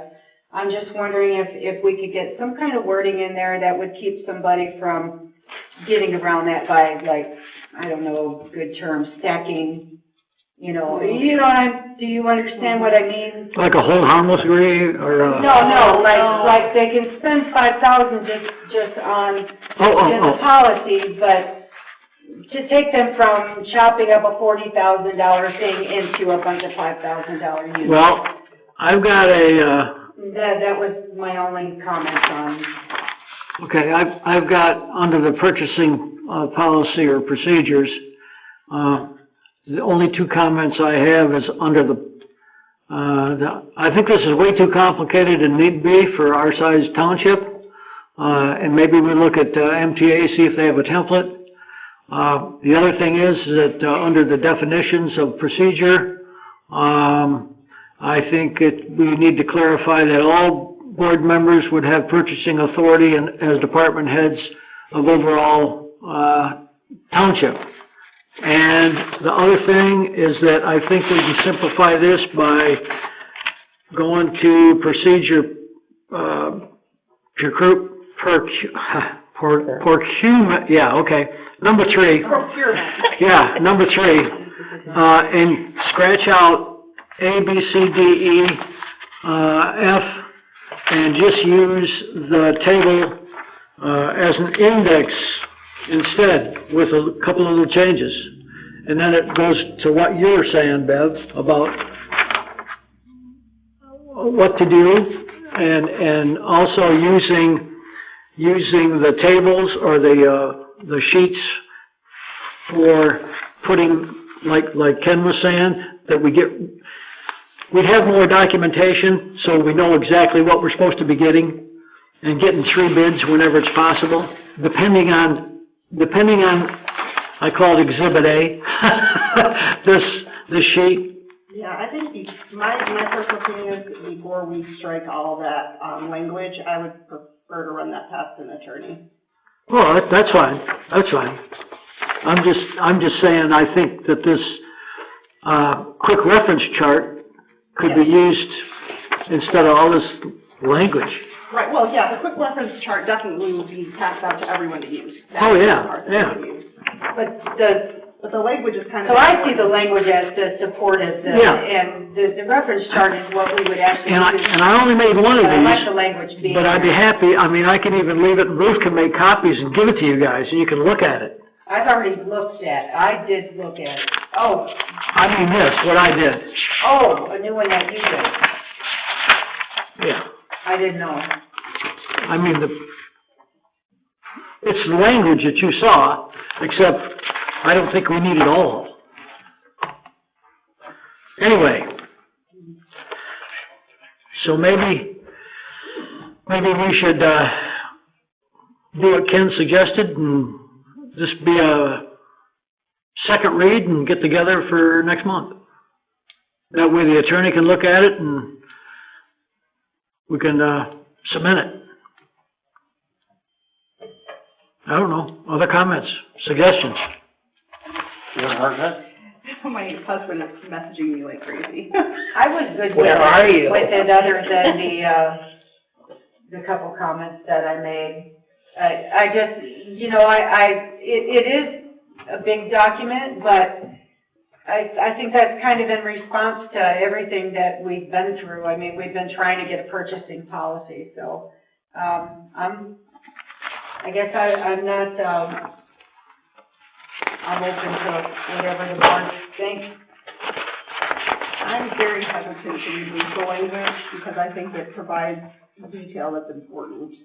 I do see that you added a few things to the table, but I would prefer to keep the table more simplified because there will be multiple people using it that aren't as necessarily as capable of understanding. So, would you read that one part you showed me, Chrissy, on the department head? Yeah. Department head definition. Any township elected official or staff person designated to be in charge of the administration of a fund or department. All designations are kept on file with the clerk. So that would be the way I interpret that is we would have to create a table, and I had actually started doing that the first time I saw this thing, but I'm not sure what I did with it at this point, that would say who's the department or head for each department or fund in your financials. So your financials are, the first 3 digits are the fund, the second 3 digits are the department. So we would have a department head for each 3-digit grouping, basically. See, I just think that's way too complicated. That's normal financial function for a municipality.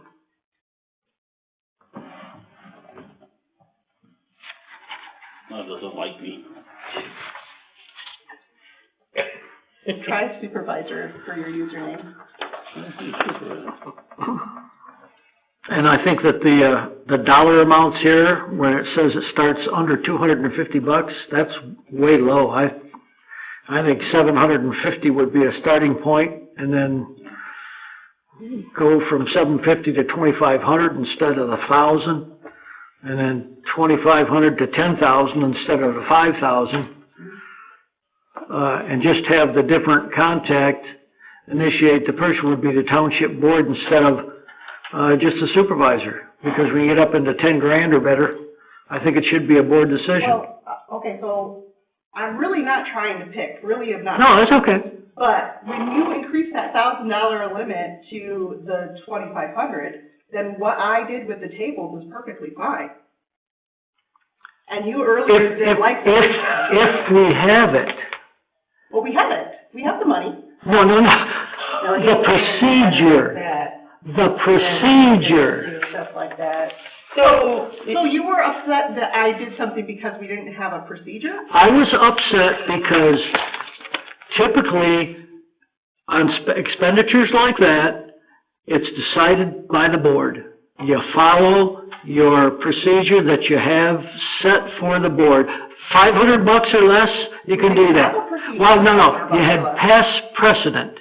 Yes, you did, and it's been well established in the board. Everyone has said that since I've been here, but I have not seen it since I've been here. It didn't pass. It never passed. We even tried to pass something that said it, and we couldn't. I think what Gary is saying is like what the attorney said with the contract. If you're acting on it, it's like it exists. Yeah, but Gary's saying precedent, That's right. and we had operated like that. But I don't know anybody who has operated like that. That's my point. This board has in the past.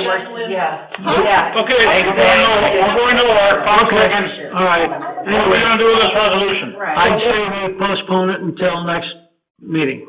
Okay, everyone wanna postpone it till next, meeting? Yeah, all I wanna say is, so you don't need, you have to have a department head approve anything under 250? Department heads make purchases. I'll make a copy of this and give it to everybody and you can look at it. So department heads are the ones that can make purchases. So that'd be up. Well, no. Trustees are not department heads as of right now, of any department, as of right now. Maybe we need our own department. But there are some departments that don't technically have a department head. I was actually talking to Bev about this earlier. So that's why there's the need for a chart is important.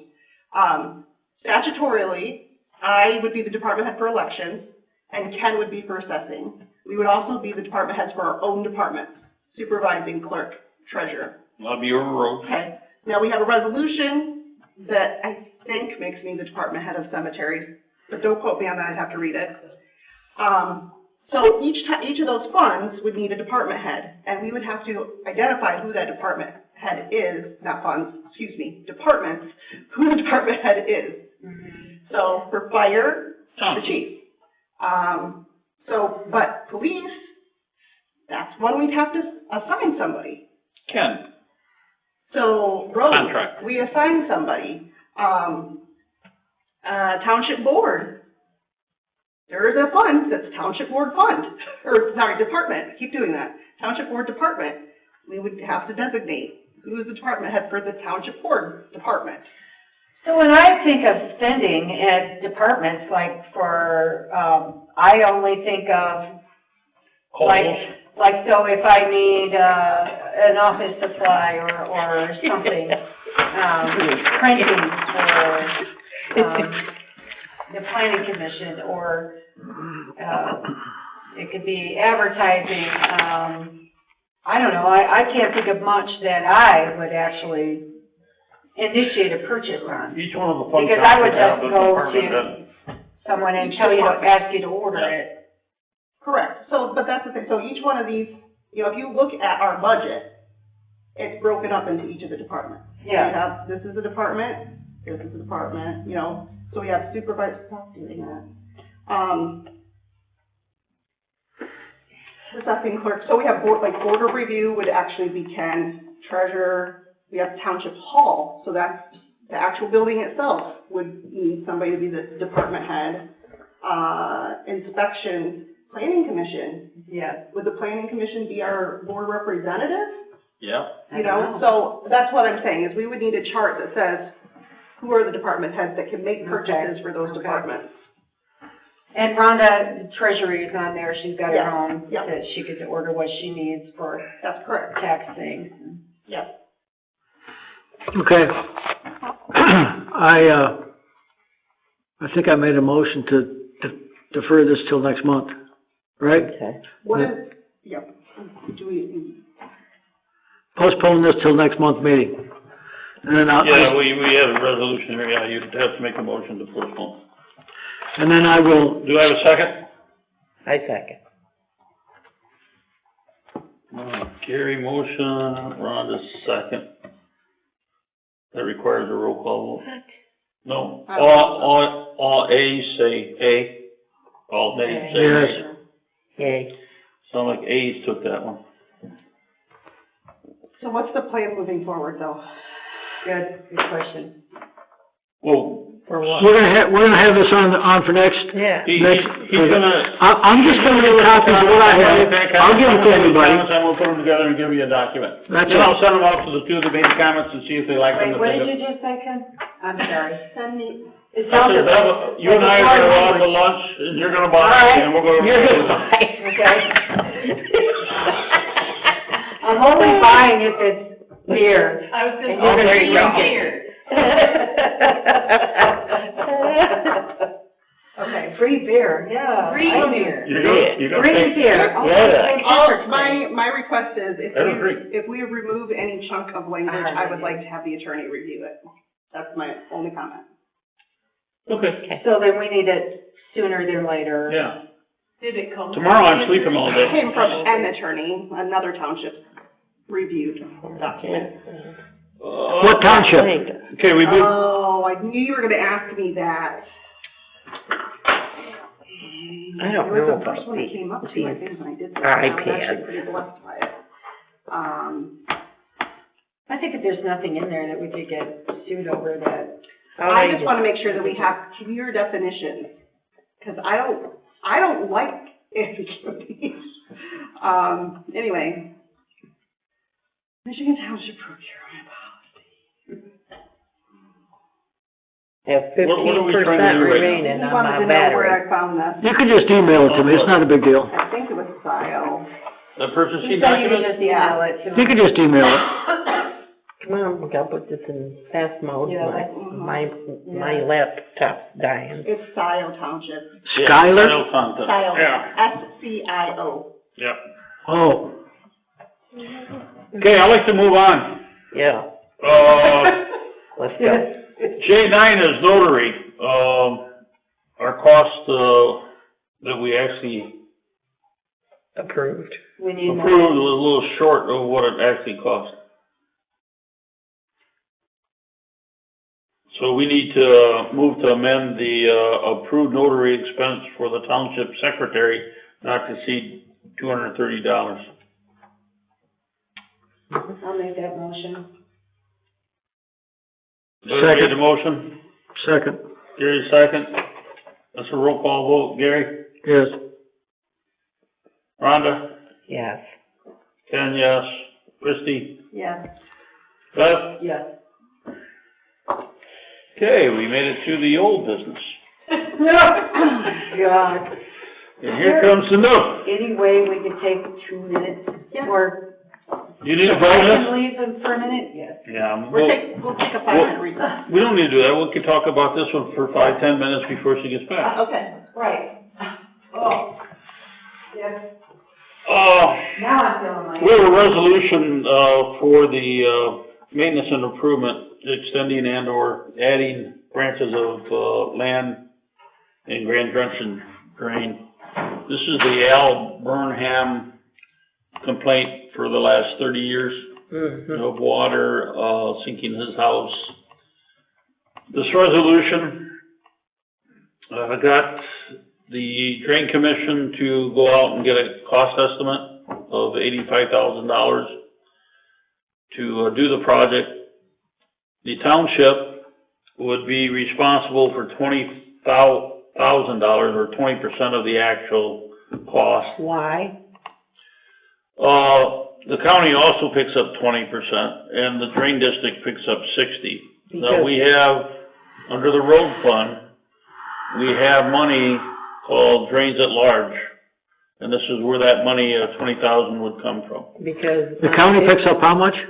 20. County picks up 20, township picks up 20, and the drain district picks up 60. Okay, Because it was my understanding that the road commission did that to that road, and that Burnham's in the house across the street, and I know because I go that way, that road floods all the way across.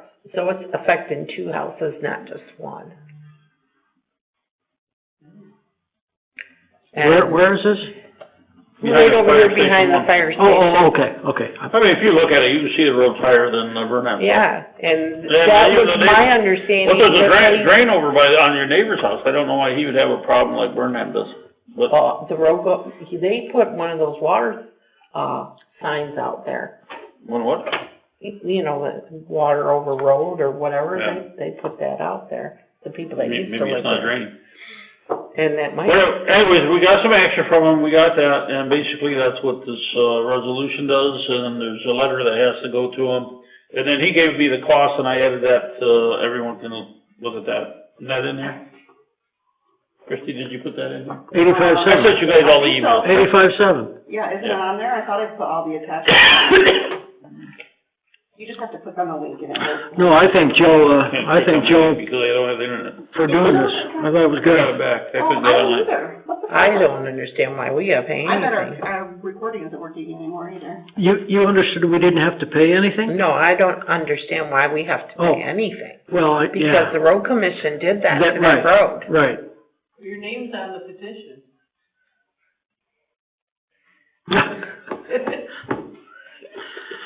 What petition? Well, yeah, I'll tell you something else that's happening, and I gotta talk to you to see what the drain is, if there's a county drain at, 46th Street or 388 and 388, but coming out of Bloomingdale.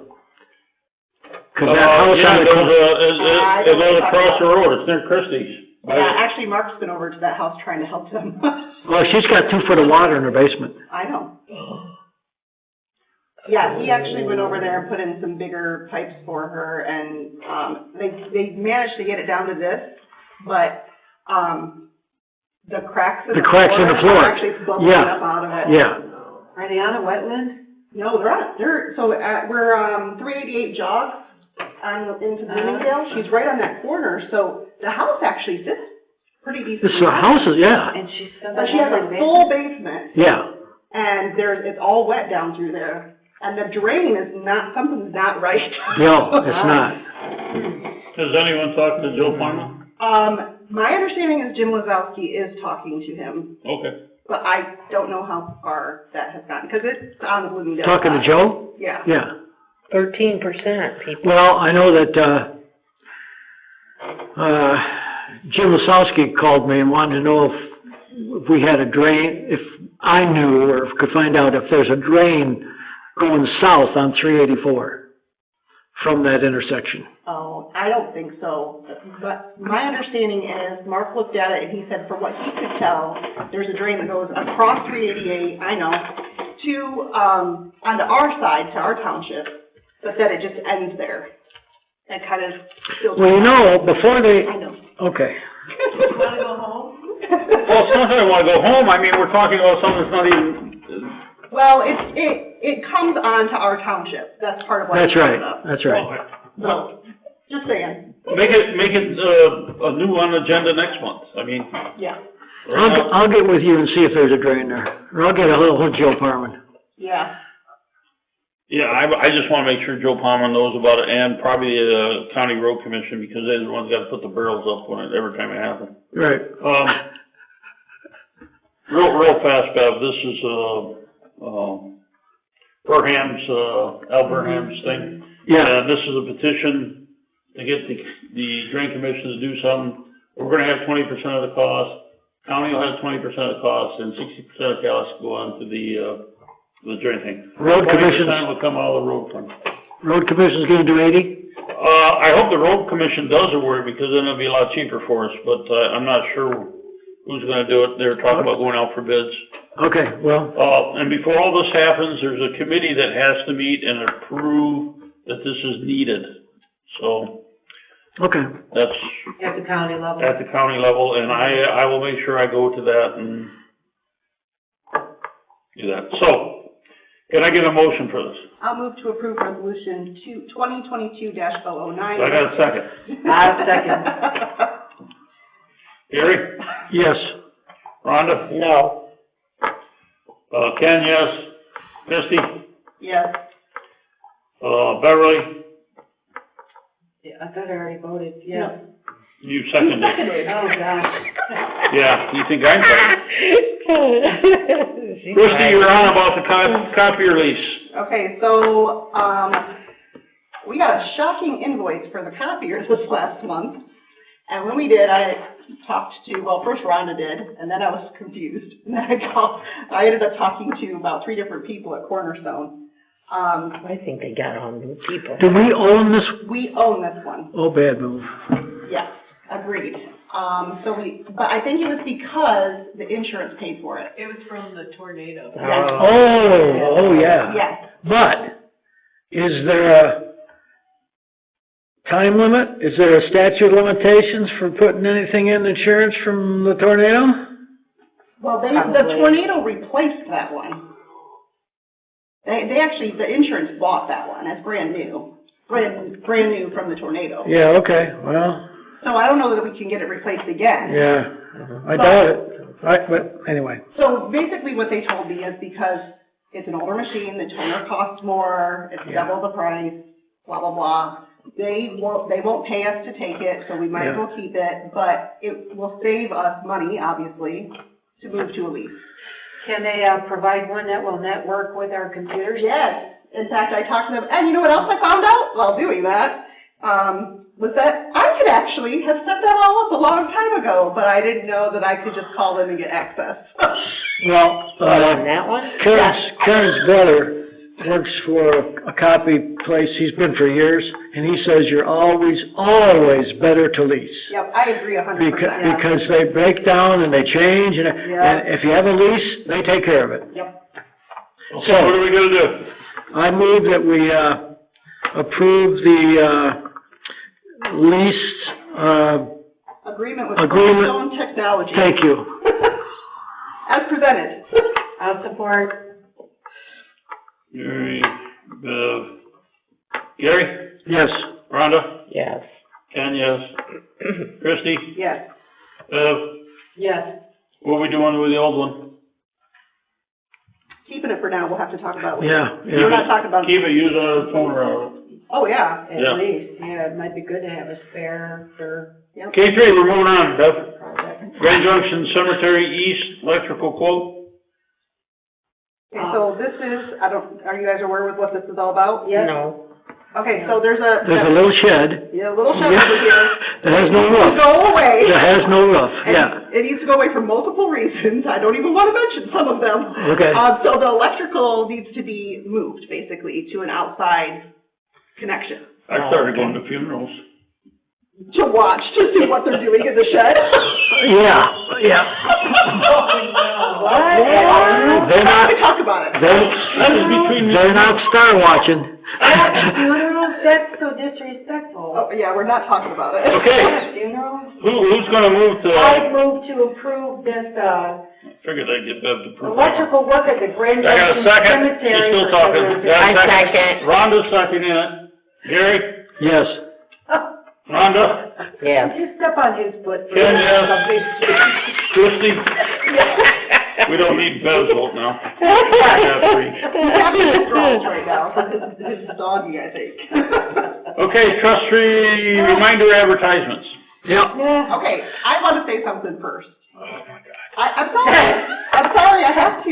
Well, get it out. This was never intended to be a battle between you and I. Oh, I agree. So, I was concerned because I did not know what it was about. The emails between you and I were, I printed them and read them again because I was like, I don't remember this working this way. So it was communication snafu, and I didn't feel that I had the right to just pay them. So I actually called the attorney quickly. He probably won't even charge us for it because it was a quick phone call. Rhonda was in the car with me, and he was like, only way you're going to do this is if you bring it to a board meeting. And he said to offer it to you that way. So, I just want to be really clear that this wasn't like, I don't want to pay it. It's just the way that it was worded was the struggle. No problem. I just wanna, I think I just heard a motion. I need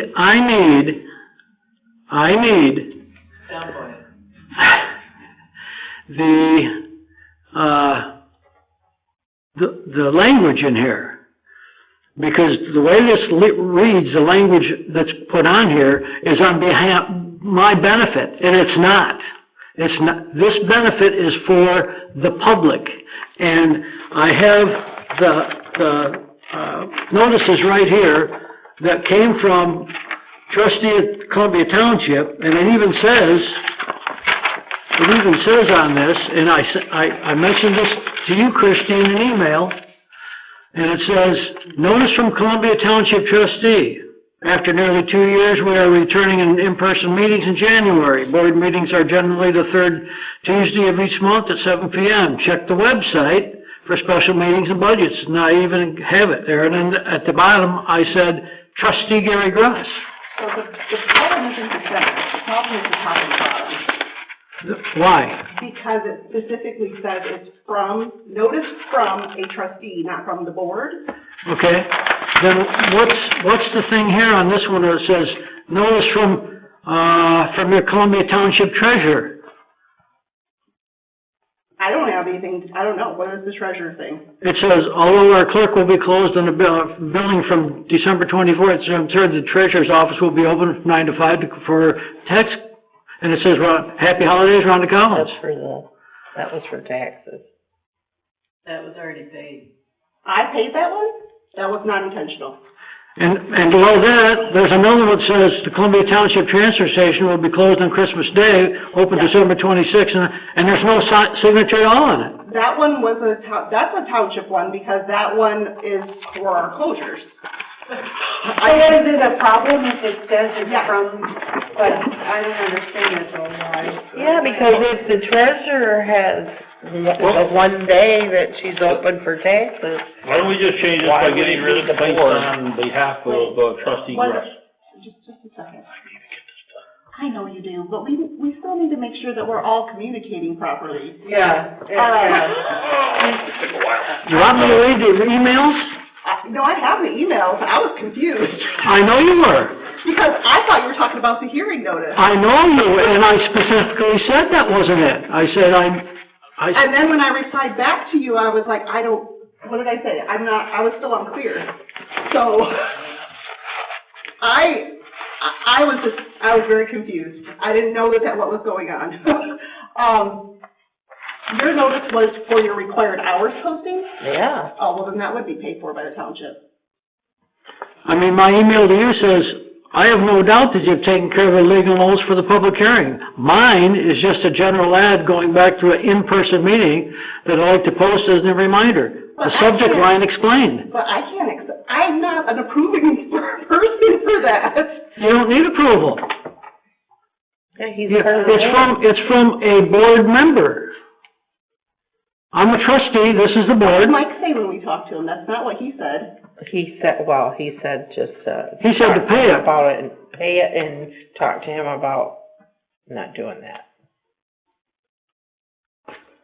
Yeah, I mean, I'm sorry, and I don't mean to be. Yeah. His initial comment was a little, So. What was his initial comment? His initial comment was, what on earth made him think he could do that? Isn't that what he said? Yeah. Okay. Real simply, I'm part of the board, just like everybody else is. But he said because. So would it be like if we were having if Gary wanted to put wanted the board to put an ad in here to remind of anything, are you saying that it should simply say, notice from Columbia Township, period? First of all, or board? My other concern is how we have, just like everything else, we have a set budget, and we're looking at this policy that requires that everything has to go past, and this is going to sound terrible. I have to look at everything to make sure that it fits in the budget first. And I was not I didn't know how much it was going to cost. We don't have a policy right now for making things like that. I've never had a trustee make payment or do something like that before, ever. Actually, I think John Heisinger did. Yeah, John Heisinger. We used to do neighborhood watch ads all the time without approval. Okay, but not while I was here. Right. Well, my point is, No, I think you were still here. No, because when he started doing neighborhood, I put a kibosh to the neighborhood watch stuff from the township. my point is, On the ad? Yeah. there is a budget line for township board, and it's 101,101,900 for printing and publishing. Yeah. Okay, and it's for township board. It's under township board.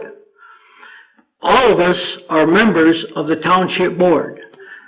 And these two ads I put in didn't say it was for Gary Gruss. It said... It does say it's for... No. It says Trustee Gary Gruss. Trustee. Still for Gary Gruss. It's from the trustee, and it's not for that. It's from a notice from Columbia Township trustee, not from Gary Gruss. So, I talked to the attorney said this is what we needed to do. The attorney also did not believe that it was an appropriate way to handle the situation. So, I would suggest you talk to the attorney. I'll call him. I don't have a problem with that. All this correspondence is from... Let me read that correspondence so that everybody understands what... Yeah, okay, go ahead. FYI, this is from Gary to me. I have a short ad ready to go in the reminder unless you have already done that. Also, I would like to see the last invoice for LP delivery. My response was, this was sent on Friday last week, and I attached my advertisement to go into the reminder that says Columbia Township Public Hearing, North Lake Special Assessment District, possible assessment increase, and the information about that. He said, for clarification, I had no doubt you had taken care of the legal notice for public hearing. Mine is just a general ad for going back in-person meetings that I'd like to post in the reminder. The subject line explained, but now I've attached it. I replied, the ad I forwarded is not a legal notice, but is an alert to the community to look for it. That's the total conversation. What was the last one you just read? The ad I forwarded is not a legal notice, but is an alert to the community to look for it. Okay. I wasn't doing a legal notice. Neither was I. That's the confusion. It's a communication. Yeah, that's all I'm hearing is that I'm seeing a communication gap. Yeah, that's exactly what I'm Right, which is why I didn't feel that I understood what was going on. Well, I thought it was pretty clear, and I could tell you were confused. That's why I said what you just read, that you said, I'm confused at the email printouts that you left in my door. Yeah, and then your response to that, I hope, was not a whole lot helpful either. It was just, well, I spent it, now pay it. So it's like two people got a lot of things going on and you didn't communicate clearly. Well, and that's my concern. I want to make sure we have a clear Here's what I do. I'm gonna put something in the newspaper, and I'm gonna say the township. I put something together, I give it to Christie, I give her my credit card. That's what I do. So when you see an ad going in there that thanks everyone from Christmas from the township board, that was paid by me. That's because it's a personal ad from you. He was saying thank you from the township board. I said from the township board, as all of you are wishing them Thanksgiving, was it Thanksgiving or Christmas? Happy holidays. And then the other thing, I put another ad in for something, I can't remember what it was. I still went to Christie, and I had her face the ad, and I still paid for it. Now, if you just take the ad to her, she can pay for it. I mean, if you just give it to her, let her do it. She puts ads in. That's kind of her job. Yeah. Okay. Okay? But things aren't going in the reminder. Okay, so... Well, if they're not going to reminder, then we need to get a little stronger on getting the. I have a discussion, I've got a suggestion on this,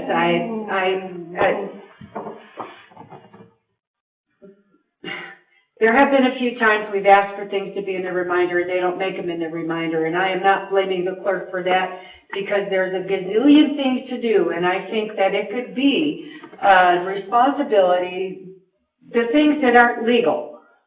That if we say, we want to put a notice in the reminder to say there's an important planning commission meeting or blah, blah, blah, whatever, just let one of the trustees deal with that, and then run that through whatever our regular process is. And that doesn't bother me, then I would Right, know. because then you would know, but then you wouldn't have to have one more thing to do, and it's something that we might think of that you might not think of, and, I mean, what's wrong with that? Having a little budget for that or something, as long as We it's have budget for it. specifically the township You don't need a budget for that. thing. Like, Why wouldn't we need a budget for that?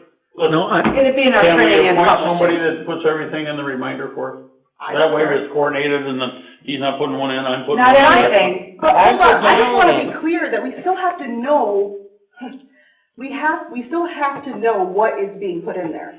Now, Well, we need to know what's being said, I that's got why. chewed out for buying tables, but putting added reminders is just the same, in my opinion, because you're communicating for a board. You're not one voice, you're a voice of five. Well, how about this? It's directed by the board in the first place. The Yeah. board says, we say at a meeting, we think that we want a reminder in the reminder, about this special thing that's coming up. Yeah. And then in that meeting, we say, okay, so-and-so, you've been designated to be the reminder person for non-legal notices. Have at it. That's fine with me. That's simple. Why? How about that? That's fine with me. That way everyone's in the loop. Not violated anything. When I put that ad We in the know what paper, it's I gonna told say. you. Your ad is completely different because it's a required advertisement from the Treasury Department, correct? Yes. Oh, it's Yeah. not required? It's Well, it's not required for her to have that day. It's not required to advertise it. But I Really? did. It's a good idea. It- I'm Yeah, I required to just did advertise it. my extra hours.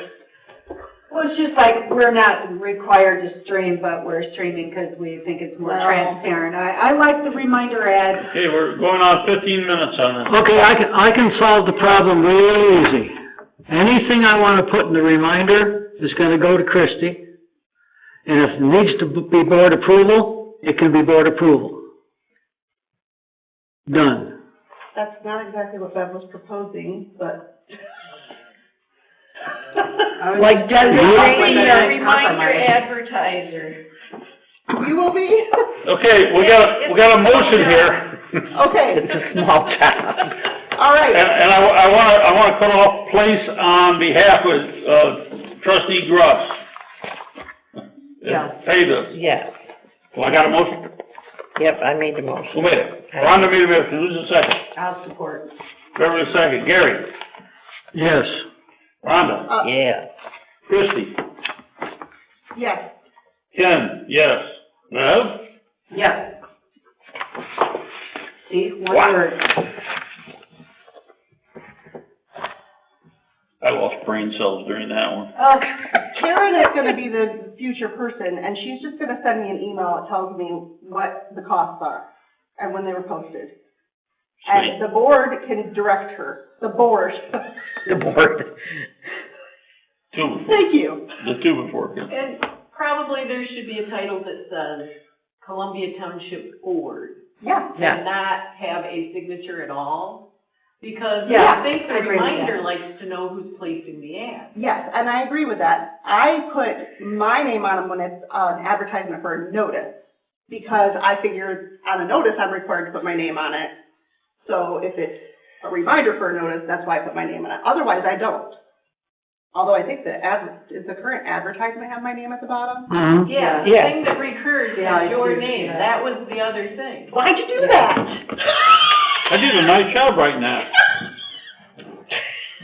Because you're the clerk. You're spending too many words Clerk's on supposed to neighborhood sign watch. all the things in the paper.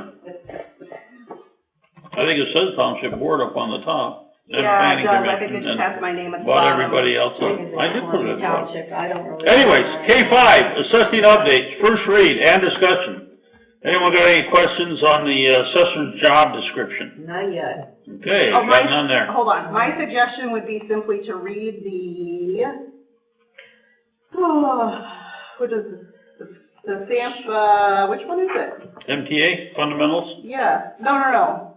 Sorry, there was is it not in here now? Hold on, I'm losing my mind. So this is new stuff that came up that we weren't aware of, is that what some of this is? No, sort of, yes. Oops. Some of the stuff that happened Friday? The, assessing reforms to require better accountability, that document, Right. read that one.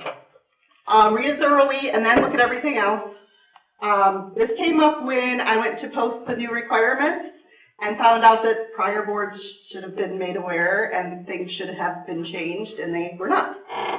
So now we need to deal with that.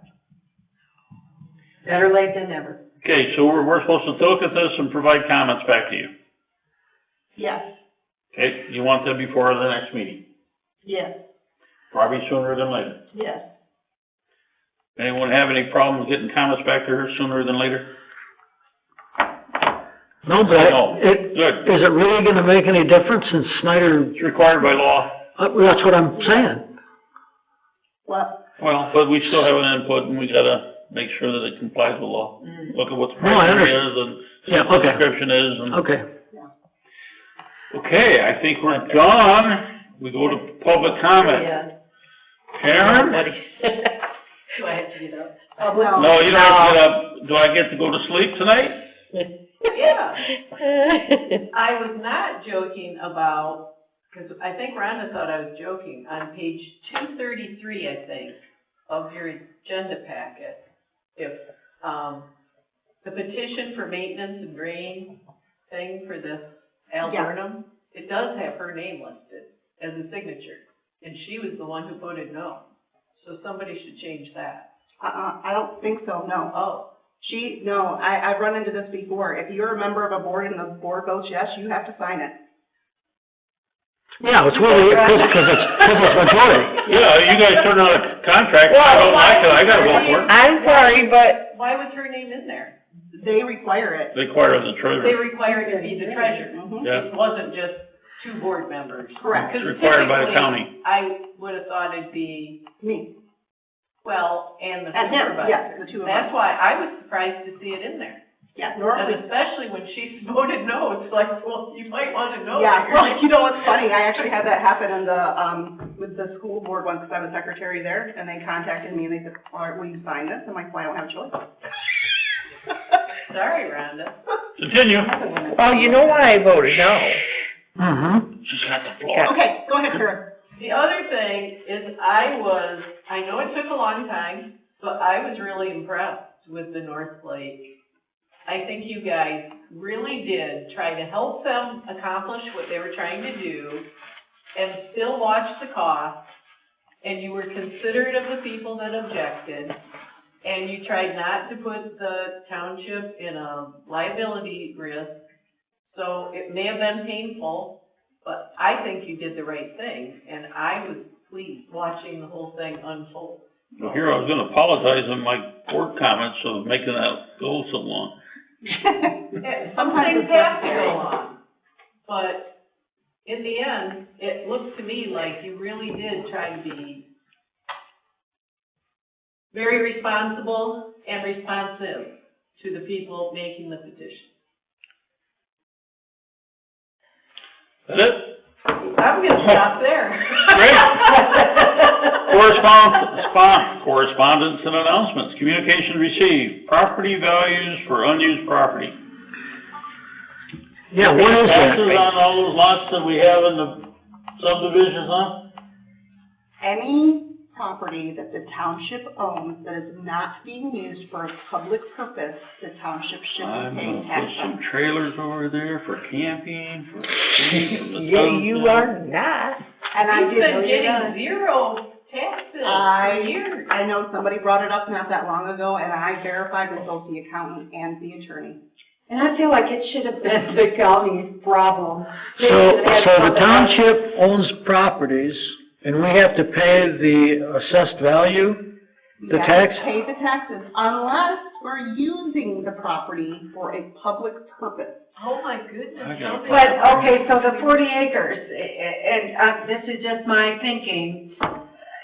For the trailer park? If we're, Oh. if we're holding it for a future recreation purpose, isn't that public purpose? They're not necessarily using it right now, but we're holding it for future development for the public. Yeah. I think the issue there is the length of time. I would talk to the attorney about it. Because we've done nothing, and we've had it for 40 years. Well, we haven't been able to do anything, so. Well, but my point is, there's been no even Holy plan to try. Is Are they No. asking for taxes? You're all I'm fine now. not sure, I'm trying to remember when Oh, no, I lost it. the county said something to Ann, or, I don't remember, it was a few months ago. Equalization director said something to her. Okay. Is a resolution stating that we don't have to? I mean, if we're holding it for public use. I don't think we can do that by resolution because the county would have to approve it, because we're paying the county. Well, the county might approve it anyway. I doubt it. So this would be for all the parcels? Everything we are not using for public purpose. Wow, that could be a. I think what we really need to do is find a public purpose for those little lots so that we can, And for the 40 acres. 40 acres residential or recreational. So we need to do Is that- something. Yeah. Well, we got develop trails, we got trails dug in there. So why don't we develop them? They're already there. I mean, anyone wants to walk down them, go walk down them anytime they want. Want me to put a parking lot in there? A parking lot, Yeah. some wood chips down the trail, Yeah. put some signs. Well, I've got ideas for that, if we can barrels ever for get them to away put from a crack in. 3-hour meetings. Yeah, Put up couple some things. And then we'll have. And then we'll have activity. Oh, that would be a big Then one. we'll have Maybe we put some. activity down there like the little shed over here in, Yeah. Well, we got the funerals over This there. golf is really big. Yeah, it is. Disc golf isn't. Okay, anyway. Anywho, yep, that's moving on. Okay, Special board meeting, okay, that's, where board comment, Gary? None, thank you. Thank you. Beverly? None, thank you. Thank you. Rhonda? None. Thank you. Christie? so, None. Thank you. Ken? None. Hallelujah. Do I need to get a motion to adjourn, or I can't just adjourn it? motion.